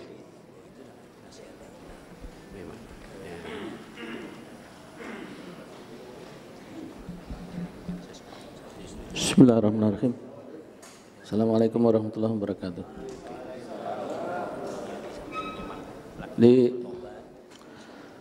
Kalau ini mengenai ain, Ustaz. Ya? Ain. Ain, ya. Ain atau air? Ain lama. Jadi Rasul itu pernah bersabda bahwa sebagian besar dari umatku itu mati karena binasa karena ain.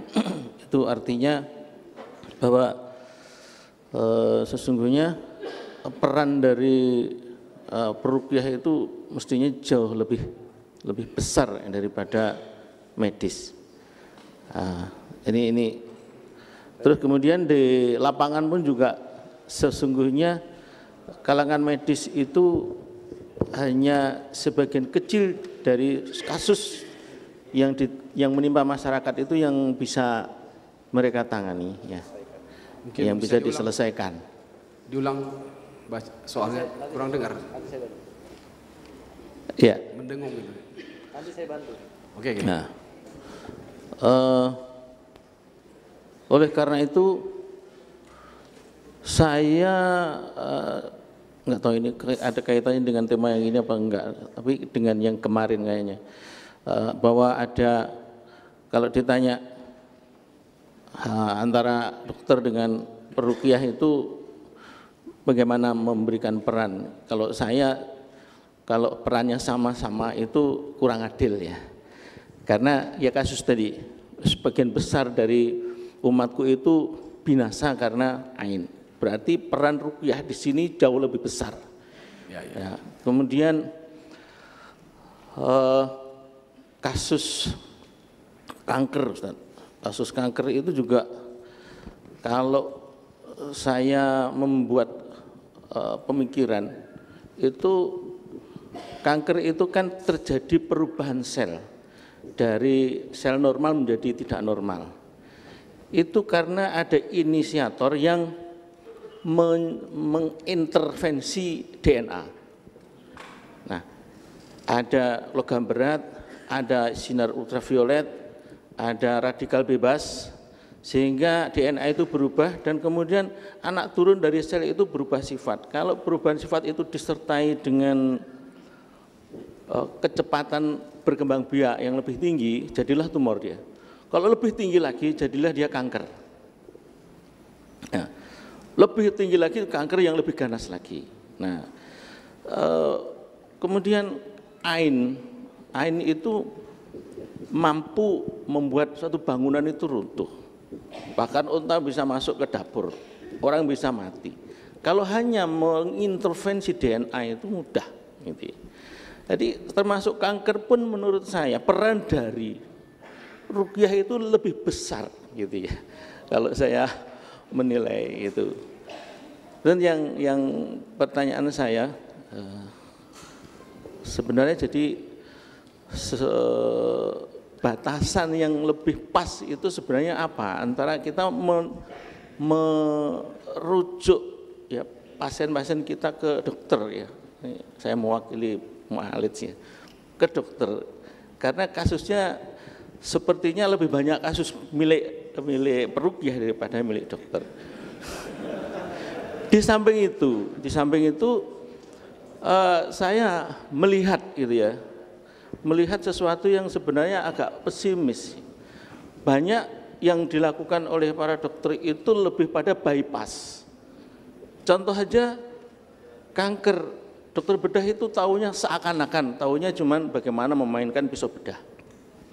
Tidak berpikir lagi bagaimana kasus itu bisa terjadi. Nah, kalau kita berpikir kasus itu terjadi bagaimana, maka kita akan mengurangi lagi peran dari dokter ahli bedah itu, karena dengan ruqyah atau mungkin dengan teknik-teknik pengobatan para ikhwan dan ikhwati semua ini akan jauh lebih bagus untuk mengurangi terjadinya kasus kanker misalnya. Demikian juga kasus-kasus penyakit degeneratif yang lain gitu ya. Karena juga bypassnya begitu, misalnya sakit emah, apa obatnya?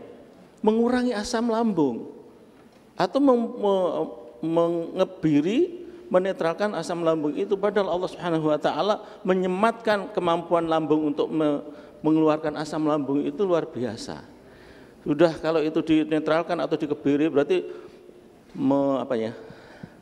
menghilangkan peran dari asam lambung yang diberikan oleh Allah pada kita. Dan itu saya melihat adanya berbagai sumber akibat dari itu dengan penyakit-penyakit penuaan yang lebih dini. Allah alam, yang ingin saya tanyakan itu bagaimana sebenarnya ain itu berproses. Allah alam. Makasih. Assalamualaikum. Panjang sangat. Ya mungkin antum bisa mempersingkat. Umatnya Nabi ini sebagian besar binasa oleh ain. Oleh karena itu beliau berkesimpulan bahwa porsinya ruqyah itu jauh lebih besar untuk menangani kasus-kasus yang terjadi pada umatnya Nabi ini.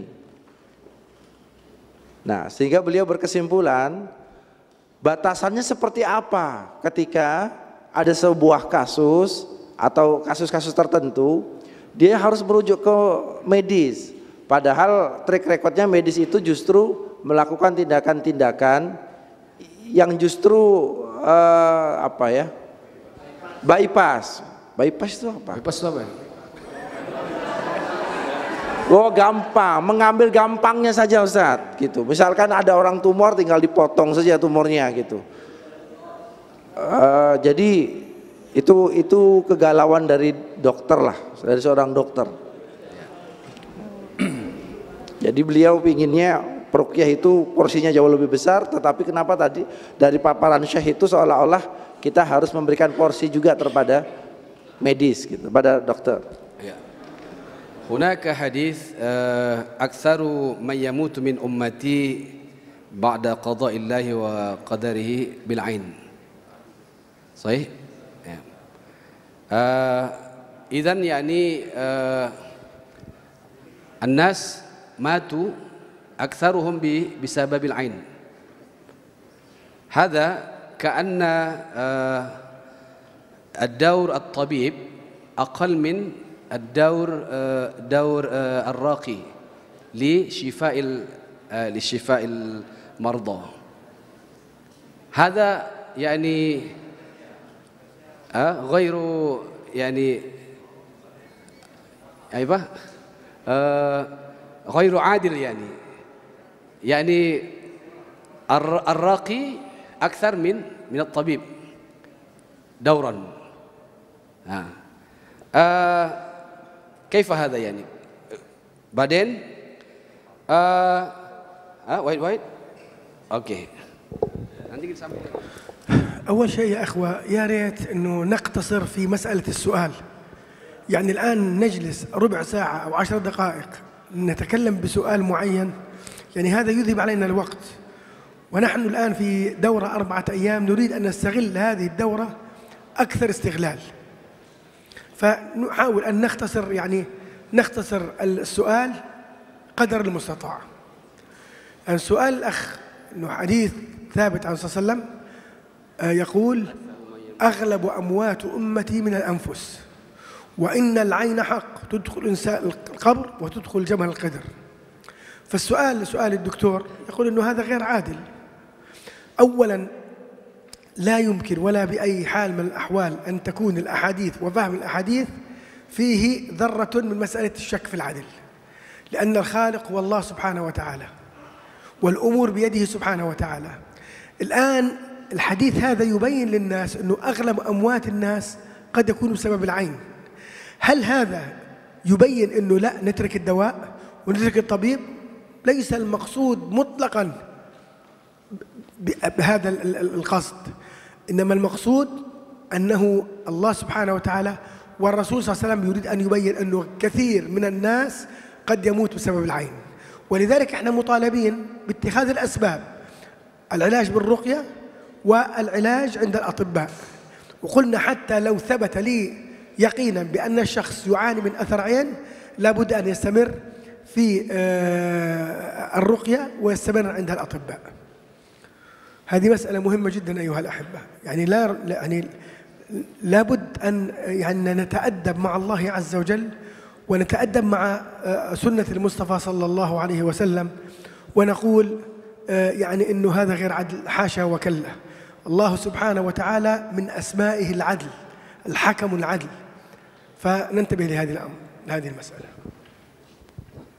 Ya, jadi mengenai hadis ya aktsaru may yamutu min ummati ya dan seterusnya, kebanyakan umatku meninggal ya setelah qada dan takdir Allah disebabkan oleh ain. Hadis ini bukan berarti menepikan atau meminggirkan peranan dokter gitu ya. Bukan juga bermakna ingin mengkhususkan peranan peruqyah. Jadi ini hanya menjelaskan sebab saja ya. Sebab-sebab orang mati itu ya adalah ain. Tetapi apakah orang tahu bahwa itu ain yang memang harus dirujuk ke peruqyah, atau memang itu penyakit medis yang harus dirujuk ke medis? Jadi kita dalam hal ini tidak menyalahkan, atau mesti kita beradab kepada Allah dan Rasulnya. Jangan kita mengatakan oh ini tidak adil gitu kan. Nah, jadi ini hanya untuk menjelaskan saja bahwa kebanyakan orang yang meninggal itu disebabkan oleh ain. Sementara ain itu sendiri kita secara zahir kan kita kadang-kadang melihat penyakitnya penyakit medis. Maka Syekh mengatakan ya boleh kita merujuk kepada dokter ya penyakit-penyakit yang memang secara zahir itu kelihatan penyakit medis. Tidak harus mesti ruqyah saja, tidak. Nah, jadi sekali lagi ini hanyalah menunjukkan penyebab saja. Penyebab orang meninggal itu disebabkan oleh ain. Allah itu salah satu namanya Al-Adil, ya Al-Adil. Ya dia adalah Maha Adil. Jadi tidak mungkin ya bersikap zalim atau tidak adil kepada makhluknya begitu. في سؤال أضيف إلى هذه المسألة أيها الأحبة، لكان لماذا رسولنا صلى الله عليه وسلم يقول في الحديث الصحيح ذكرت أمس يا عباد الله تداووا ولا تتداووا بحرام؟ فربنا سبحانه وتعالى ورسولنا صلى الله عليه وسلم أمرنا بالتداوي، وإحنا كل اللي ذكرناه أمس حث الإسلام على مسألة التداوي، وذكرنا كلام كثير جدا بخصوص هذه المسألة، تمام؟ ويكفينا أن المؤمن، ذكرت حديث أمس، الشوكة أيها الأحبة يصابها ذنوبه تنزل مثل ورق الشجر، ذنوبه تنزل مثل ورق الشجر، وهذا ليس إلا للمؤمن. وعجبا لأمر المؤمن إن أمره له كله خير، إن أصابته سراء شكر فكان خيرا له، وإن أصابته ضراء صبر فكان خيرا له، وهذا ليس إلا للمؤمن. فانظر إلى الأجر العظيم الذي أعده الله لك سبحانه وتعالى إن مت في مسألة عين أو صرع أو سحر وما شابه ذلك. وأنا أذكر حديث دائما أذكر فيه الإخوة والأخوات المرضى، حديث حسن الألباني رحمة الله عليه، يقول فيه عليه الصلاة والسلام اللهم صل على محمد، والله راحت عبالي يا شيخ، عن الابتلاء يعني إن شاء الله أذكر الآن، وما أنسانه إلا الشيطان أذكره لا الحديث لا حول ولا قوة إلا بالله. نسيت والله، نسيت، وما أنسانيه إلا الشيطان أن أذكره. بس المهم يعني أن لابد أن نعلم يقينا بأن الابتلاء خير عظيم للمسلم والمؤمن، خير عظيم فيه، خير عظيم. نسأل الله سبحانه وتعالى أن يوفقنا جميعا للعمل بكتابه وسنة نبيه صلى الله عليه وسلم.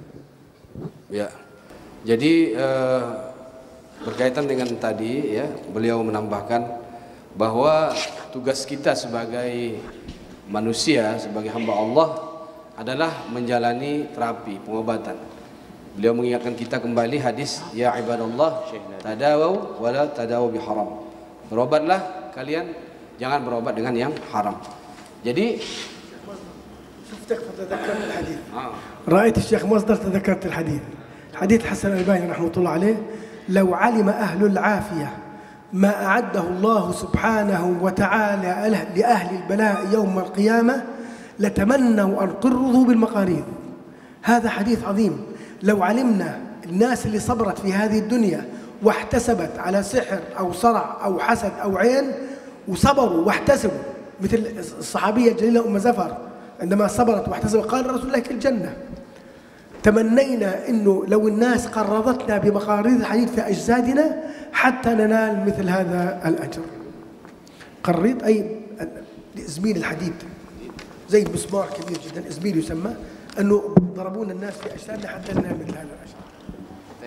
ننال مثل هذا الأجر. Beliau tadi lupa hadis tentang keutamaan orang yang diuji oleh Allah Subhanahu wa taala. Ada satu hadis menceritakan bahwa nanti di akhirat ya, banyak orang yang iri melihat suatu kelompok yang mereka dimasukkan Allah ke dalam surga disebabkan bala ya, disebabkan ujian yang mereka hadapi atau disebabkan penyakit yang mereka rasakan. Sehingga orang-orang yang melihat itu ya ingin menimpakan suatu bala kepada dirinya atau penyakit kepada dirinya supaya mereka mendapatkan derajat yang didapatkan oleh orang-orang yang terkena bala di dunia.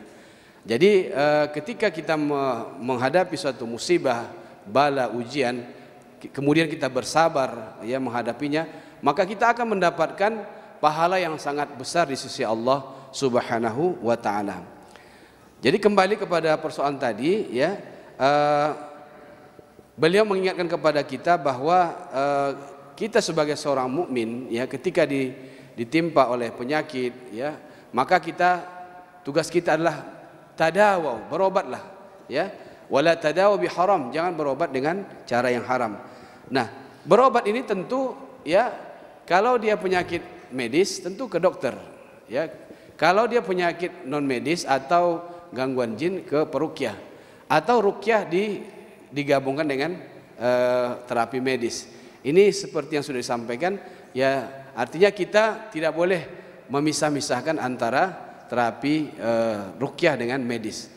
Jadi para dokter jangan merasa ya peruqyah lebih besar peranannya daripada dokter, seperti itu. Insyaallah Allah itu Maha Adil. Jadi seorang peruqyah dia tetap harus ya menyuruh pasiennya untuk merujuk, untuk pergi ke dokter berobat. Bagaimana hukum pengobatan tradisional Cina, Chinese medicine, yang menggunakan teori yin yang dan qi dan lain sebagainya? Kemudian setelah itu bagaimana kalau kemudian pengobatan tersebut digabungkan dengan ruqyah, sebagaimana yang mahfum kita pahami di Indonesia sekarang ada terapi-terapi komplementer lainnya, termasuk sujuk di dalamnya. Mohon dijelaskan yang nomor 1 dulu tentang pengobatan, hukum pengobatan tradisional Cina, TCM, tradisional Chinese medicine, yang kurang lebih gitu. Ma ra'yukum bil-tibb as-sini? Tibb as-sini. Ya. Wa hal yajuzu lana an najma' bainahu wa bain ar-ruqyah?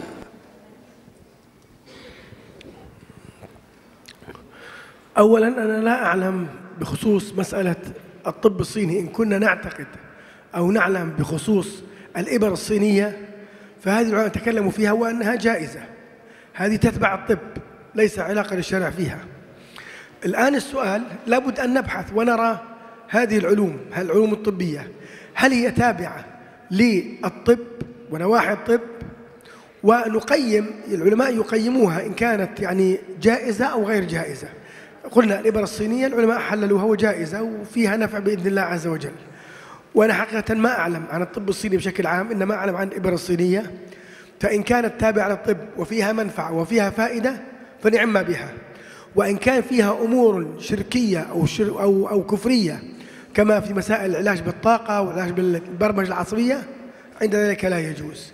عند قاعدة فقهية تقول الحكم على الشيء فرع من تصوره، فأبو البراء أو غير أبو البراء أو أي عالم إذا أراد أن يحكم أو أن يعطي رأيه في مسألة لابد أن يعلم حقيقة هذا المرء.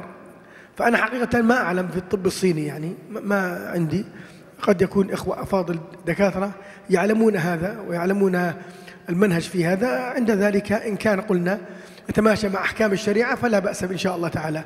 إن كانت قضايا طبية بحتة وفيها منفعة وفيها فائدة بإذن الله عز وجل فلا تهذيب إن شاء الله تعالى. Mengenai pengobatan Cina secara umum beliau mengatakan seperti akupuntur misalnya, ya ulama sebagian membolehkan ya dengan fatwa-fatwa mereka. Intinya adalah ketika kita melihat di dalam pengobatan Cina itu ada manfaat, ya manfaat, maka itu dibolehkan.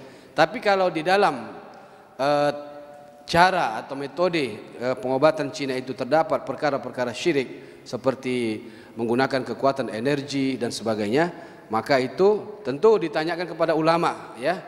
Tentu kalau mengandung syirik itu diharamkan, ya. Nah, kenapa? Karena memutuskan suatu perkara, ya kita mesti mengetahui hakikat dari perkara itu, ya. Jadi sebelum kita memvonis bahwa ini boleh atau tidak boleh, kita harus lebih tahu dulu apa kandungan-kandungan yang terdapat di dalamnya. Kalau ternyata ada manfaatnya, boleh. Tapi kalau ada unsur syirik, walaupun ada manfaat, maka itu tidak boleh, seperti itu.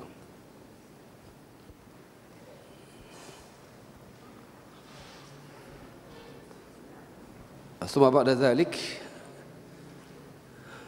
apa tadi semuanya? Digabungkan dengan ruqyah. Ya. Wa hal yajuz lana an najma' baina at-tibb as-sini wa ar-ruqyah asy-syar'iyyah?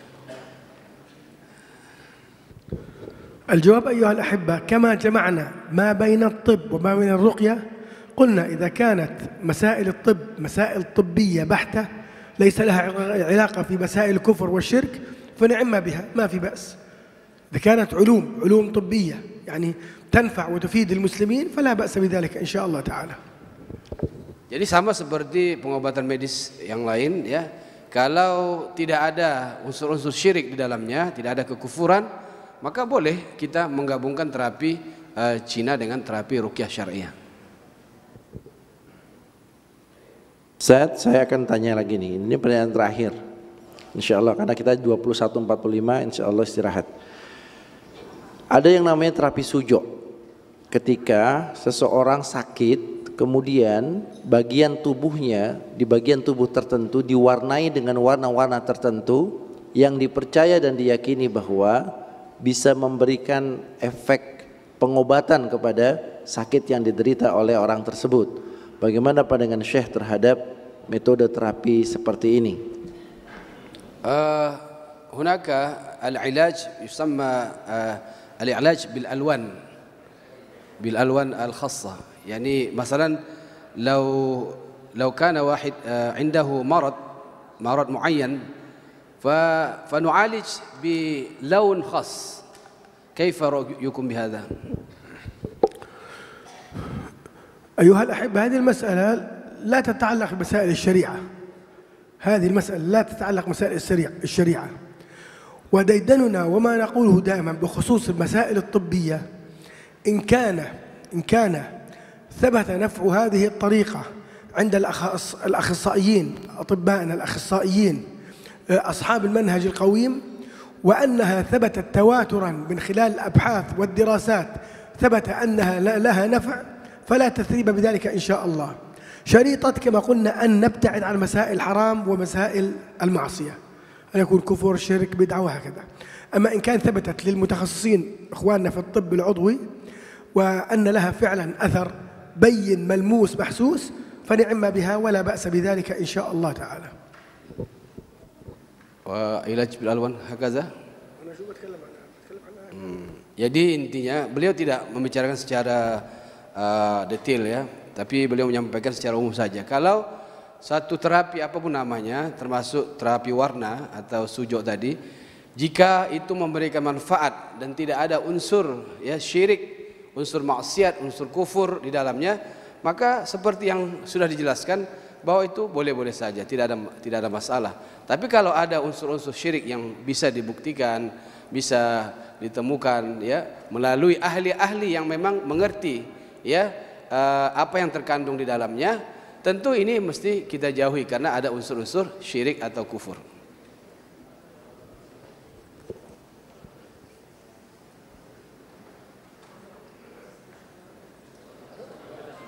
Ya.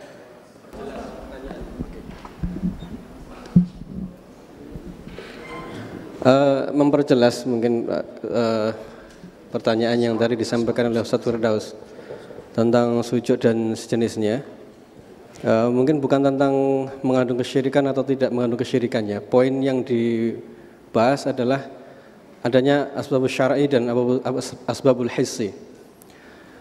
Nah, kalau asbabul syar'i tentu sujud tidak termasuk di dalamnya. Sedangkan pada aspek asbabul hissi itu salah satu syaratnya adalah adanya korelasi terbukti secara ilmiah, ada korelasi sebab akibat antara media dan hasilnya. Misalnya demam dan paracetamol itu kan ada hubungan sebab akibat. Nah, apakah sujud tadi itu memenuhi standar hissiyah? Jika memang tidak memenuhi standar hissiyah, berarti sikap kita bagaimana? Apakah diterima ataukah dijauhi?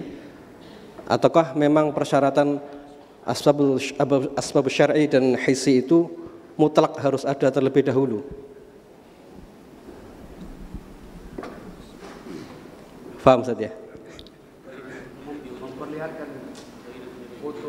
Oh ya.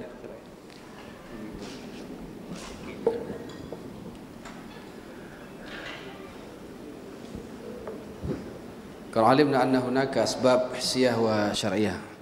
Amma بالنسبة لأسباب الشرعية هذا علاج يعني علاج بالألوان هذا ليس شرعية صحيح ليس شرعية. أما بالنسبة حسية يا هل يعني الشروط متوفرة لهذا العلاج لكي نسمى حسية. شيخ نظيف، لما نتكلم عن أسباب الحسية والأسباب الشرعية نتكلم في المسائل الرقية الشرعية، في مسائل الرقية الشرعية. الآن هذه قضية تتبع الطب، قضية تتبع الطب زي الطاقة، العلاج بالطاقة أو العلاج بالبرمجة العصبية. ليش علماء حرموها؟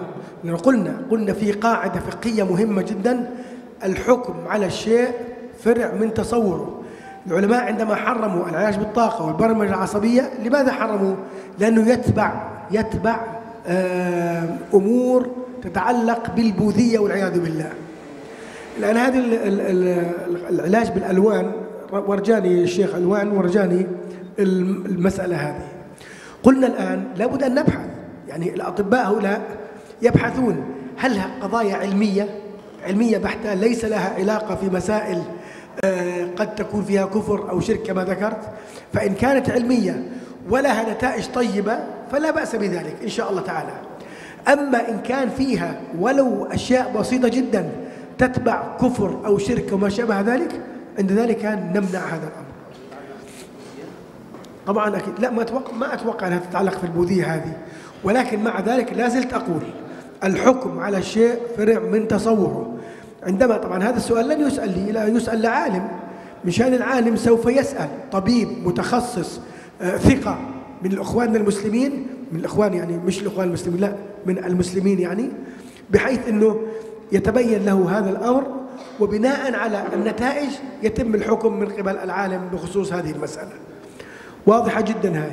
قلنا إن كانت القضية قضية طبية بحتة ليس لها علاقة في الرقية الشرعية، فعند ذلك ينظر فيها.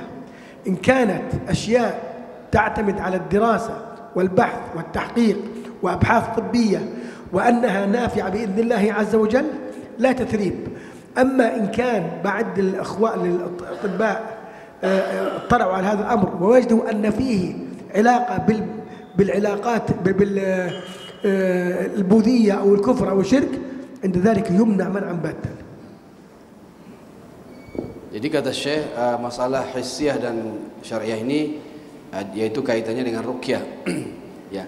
Adapun yang namanya pengobatan-pengobatan yang bersifat ya tibbiyah atau medis, ya, ini dikembalikan kepada ahlinya, kepada pakar-pakarnya. Karena untuk menghukumkan sesuatu kita mesti tahu dulu gambarannya seperti apa.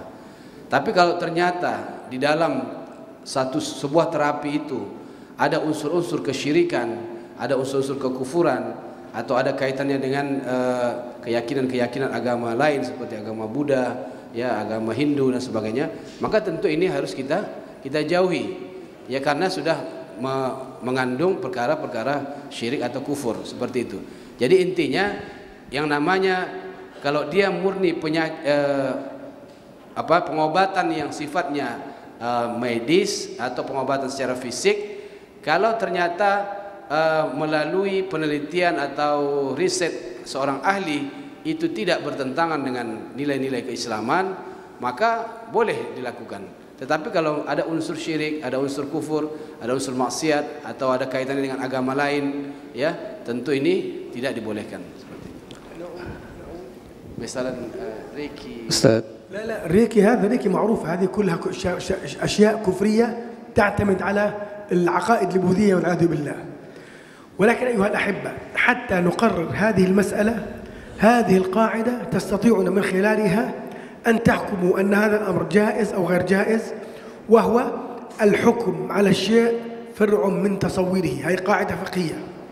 نبحث المسألة إن كانت طبية بحتة ليس لها علاقة بمسائل تعتمد على أبحاث طبية ودراسات أجازت هذا وبينت أن لها فوائد ونفع عند أطباء متخصصين إسلاميين، مش ناس لا يؤمنوا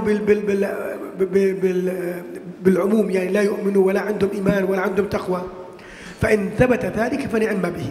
وإن كان غير ذلك وتبين أن هناك مخالفات شرعية يمنع هذا الأمر نهائيا. Ya, sama juga seperti tadi. Jadi intinya kalau memang itu terapi fisik, terapi medis yang memang diakui oleh ya terapis-terapis yang berpengalaman, yang dia beriman, bertakwa, yang ucapannya itu dapat dipegang, ya, dia memahami Islam dengan baik, ya, maka ketika dia menjelaskan bahwa ini bermanfaat, tidak ada unsur syiriknya, tidak ada unsur kufur dan sebagainya, maka silakan boleh, ya. Tapi kalau ada unsur ya syirik, kufur dan sebagainya seperti yang disampaikan tadi, maka ini tidak dibolehkan. Satu lagi, Ustaz. Menyambung dari penjelasan Syekh tadi, di pengobatan timur itu hampir semua punya akar di mitologi, punya akar agama di timur. Misalnya yoga itu dari agama Buddha misalnya. Demikian juga nanti di pengobatan Cina Cina tradisional, terkait dengan, saya tidak paham detail ya, nanti mungkin yang lain bisa menjelaskan. Yang jelas ada kaitan dengan teologi yang menjadi akar metode pengobatan itu. Nah, kalau tadi misalnya penjelasannya adalah setelah dibuktikan bermanfaat, yang paling konkret contoh misalnya kita bahas yoga. Yoga itu asalnya dari agama Buddha misalnya. Lalu kemudian seiring waktu orang tidak memperdulikan lagi agama Buddhanya, tapi dia hanya gerakan senam-senam saja yang dicontoh.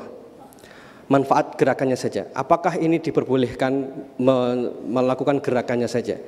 Kalau ini diperbolehkan, maka ada pertanyaan kedua. Pertanyaan kedua adalah bagaimana cara ngukur sebuah metode pengobatan yang berakar dari agama yang menyimpang, agama yang tidak yang dari luar Islam, bukan agama, kepercayaan di luar Islam, lalu menjadi boleh. Itu syaratnya apa begitu? Contoh konkret yang yoga tadi, kapan dia dikatakan menjadi boleh dan kapan bisa menjadi tidak boleh. Kalau misalnya teorinya adalah jika akarnya berasal dari agama lain selain Islam menjadi tidak diperbolehkan, maka efeknya panjang. Efeknya adalah akupuntur itu akarnya bukan agama Islam. Jadi ini kalau tadi misalnya salah satu ukurannya adalah akar agamanya, akar teologi, akar ilmu itu bukan dari Islam, maka nanti pertanyaannya berarti hampir sekian banyak metode-metode pengobatan itu yang akhirnya tidak bisa kita terima. Itu gambarannya. الطب الشرقي يعني من الشرق يعني من الهند من الصين يا أو طب الصين أصله يعني من عقائد الشركية مثلا يوغا هناك حركة خاصة ممكن هذه الحركة تصور إلهات الهنود يعني إذا كانت هذا يجوز كيف يعني نحدد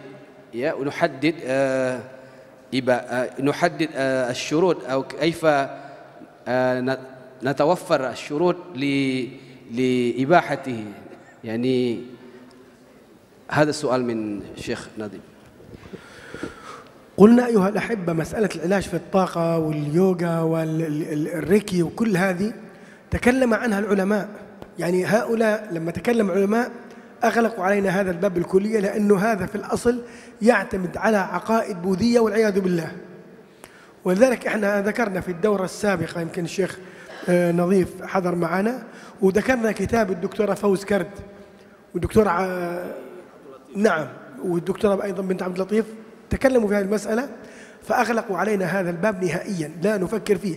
أنا زمان في القديم قديما يعني من 20 سنة عندما سئلت في مسألة الطاقة والبرمجة العصبية توقفت فيها، لأنه قلنا الحكم على الشيء فرع من تصور، وما أدري ما أعرف كنت في هذه الأمور إلى أن اتضحت لي وتبين لي أقوال علماء الأمة. عند ذلك توقفت في المسألة، ويعني أخذنا برأي العلماء لأنه هم ورثة الأنبياء، والحق تبارك وتعالى يقول في محكم التنزيل فاسألوا أهل الذكر إن كنتم لا تعلمون.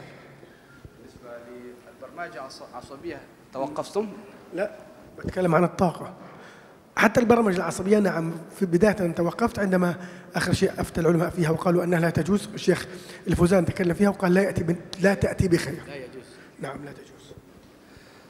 Sehubungan dengan Reiki, yoga, ya kemudian terapi yang berasal dari agama Buddha, para ulama sudah membahas itu dan memang itu tidak dibolehkan, ya, tidak dibolehkan. Kemudian mengenai NLP, ya, NLP ya, Barmaj al-Asabiyah, ya, itu sudah dibicarakan, ya, sudah ditulis secara khusus oleh seorang pakar yaitu Dr. Fauz binti Abdul Latif. Itu yang kita sebut selama ini dengan NAM, ya. Dan ulama juga, ya, di dalam kitab-kitab beliau ini sudah jelas beliau katakan sebagai sesuatu yang tidak boleh atau terlarang. Jadi pada daurah-daurah sebelumnya masalah ini juga sudah pernah dibicarakan dan kita sudah secara final mengatakan ini tidak boleh, seperti itu. Wallahu a'lam. بعدين أيها الأحبة أقول عندنا كنز، عندنا قرآن وسنة، كنز. نترك ذلك ونذهب إلى هذه الأمور الخربطة والعياذ بالله. الرسول يقول تركت فيكم أمرين ما إن تمسكتم بهما بعدي لن تضلوا أبدا، كتاب الله وسنتي. حديث العرباض بن سارية. القرآن كما ذكرت لكم أمس في الأبناء، في تعليم الأبناء، في الاقتصاد، في السياسة، في كل شيء ديننا واضح سبحانه وتعالى، واليوم أكملت لكم دينكم وأتممت عليكم نعمتي ورضيت لكم الإسلام دينا. هل هذا خاص بس بالعبادات؟ لا، الدين لكل شيء ولكل زمان ومكان. طلعوا لنا الآن حداثيين وناس ابتعدوا عن المنهج وابتعدوا عن القرآن وابتعدوا عن السنة وقالوا هناك ثوابت. شوف كيف يدلس عليهم ويلبس عليهم الشيطان. لا نريد أن تكون هناك ثوابت في الدين. هو عخاطر اللي خلفك ما في ثوابت؟ هناك ثوابت، عندنا ثوابت إلى قيام الساعة. هذا القرآن لم ينزل في عهد الرسول صلى الله عليه وسلم فقط، إنما القرآن نزل لكل زمان ومكان. هذه مسألة في غاية الأهمية.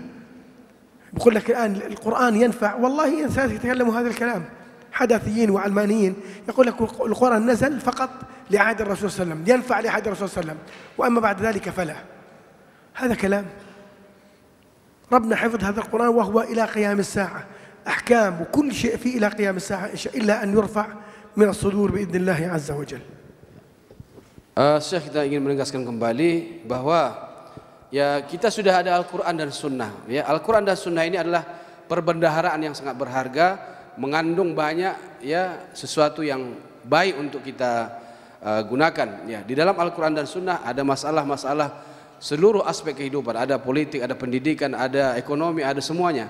Jadi, apakah kita perlu mencari solusi-solusi yang lain di luar itu? Ya, kita sudah disebutkan oleh Rasulullah, ya, taraktu fikum amrayni dan seterusnya. Aku tinggalkan kepada kamu dua perkara, Al-Quran dan Sunnah. Kalau kamu berpegang teguh dengan keduanya, kamu tidak akan sesat selamanya. Kemudian di dalam Al-Quran juga disebutkan bahwa agama Islam ini sudah sempurna. Al-yauma akmaltu dinakum ila akhir ayah.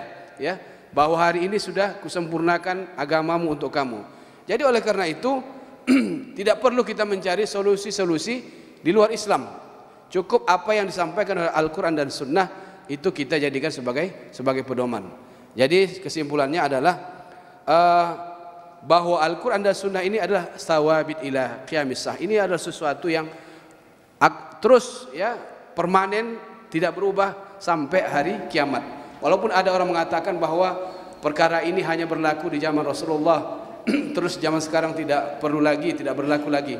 Itu adalah ucapan orang-orang yang tidak perlu kita ikuti.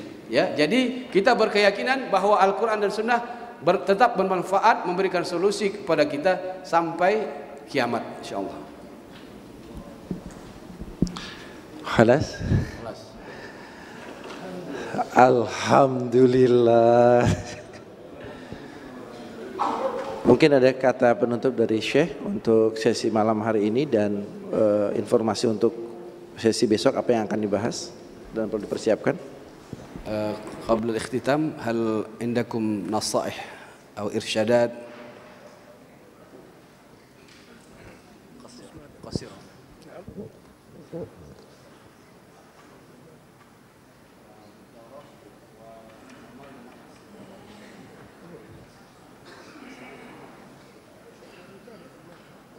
الحمد لله. إن شاء الله غدا يوم الجمعة سوف نتابع إن شاء الله بعض المواد في هذه الدورة.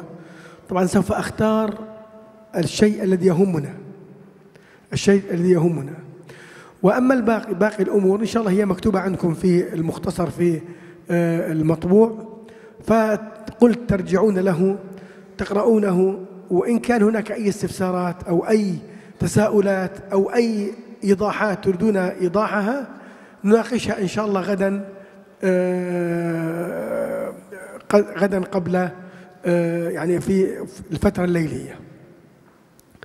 الشيخ مصدر يعني يطلب مني يعني أن أوجه وأن أتوجه بنصيحة للإخوة والأخوات. أنصحكم ونفسي بتقوى الله عز وجل. هذا أهم شيء، أهم نصيحة ننصح بها أنفسنا وننصح بها الآخرين. تقوى الله عز وجل. ومن كان مع الله لا قل ولا زل ولا ذل ولا ضل. ودائما أنصح نفسي وإياكم أن نعود إلى كتاب الله وسنة رسوله صلى الله عليه وسلم، وذلك ليس فقط في مسائل الحياة، إنما لأنه إحنا نتكلم الآن في مسائل الرقى الشرعية، فأقول عليكم بالسنة وعليكم بالقرآن والسنة في تقرير المسائل الشرعية. إن حافظتم على هذا الطريق وعلى هذا المنهج فسوف تكونون في أمان وحفظ من الله من شياطين الإنس والجن. وأسأل الله سبحانه وتعالى باسمه الأعظم الذي ما أن دعي به أجاب أن يعافينا وإياكم، وأن يرينا الحق حقا ويرزقنا اتباعه، وأن يرينا الباطل باطلا ويرزقنا اجتنابه. أقول قولي هذا وأستغفر الله لي ولكم فاستغفروه إنه هو الغفور الرحيم. Jadi Syekh memberikan nasihat kepada kita. Pertama sebelumnya mengenai materi-materi yang akan disampaikan berikutnya adalah materi-materi yang memang perlu untuk kita ketahui. Adapun jika ada hal-hal yang tidak tersampaikan, maka bisa dilihat ke buku masing-masing yang sudah ada bersama kita. Mengenai nasihat tadi Syekh mengatakan kepada kita, ya bertakwalah kepada Allah, ya kembalilah kita untuk mendekatkan diri kepada Allah Subhanahu wa taala, memperbaiki ibadah kita, ya khususnya beliau sendiri mengatakan kepada diri beliau supaya dia lebih bertakwa kepada Allah Subhanahu wa taala. Kita tentunya juga seperti itu didoakan oleh Syekh kita. Jadi kalau kita jaga ya agama Allah ini, kita tetap merujuk kepada Al-Quran dan Sunnah Rasulullah SAW, pasti setan akan takut kepada kita, baik itu setan jin maupun setan dari bangsa manusia. Jadi secara singkat Syekh menasihatkan kepada kita, tingkatkan ketakwaan kita kepada Allah dan tetaplah berpegang teguh kepada Al-Quran dan Sunnah Rasulullah SAW.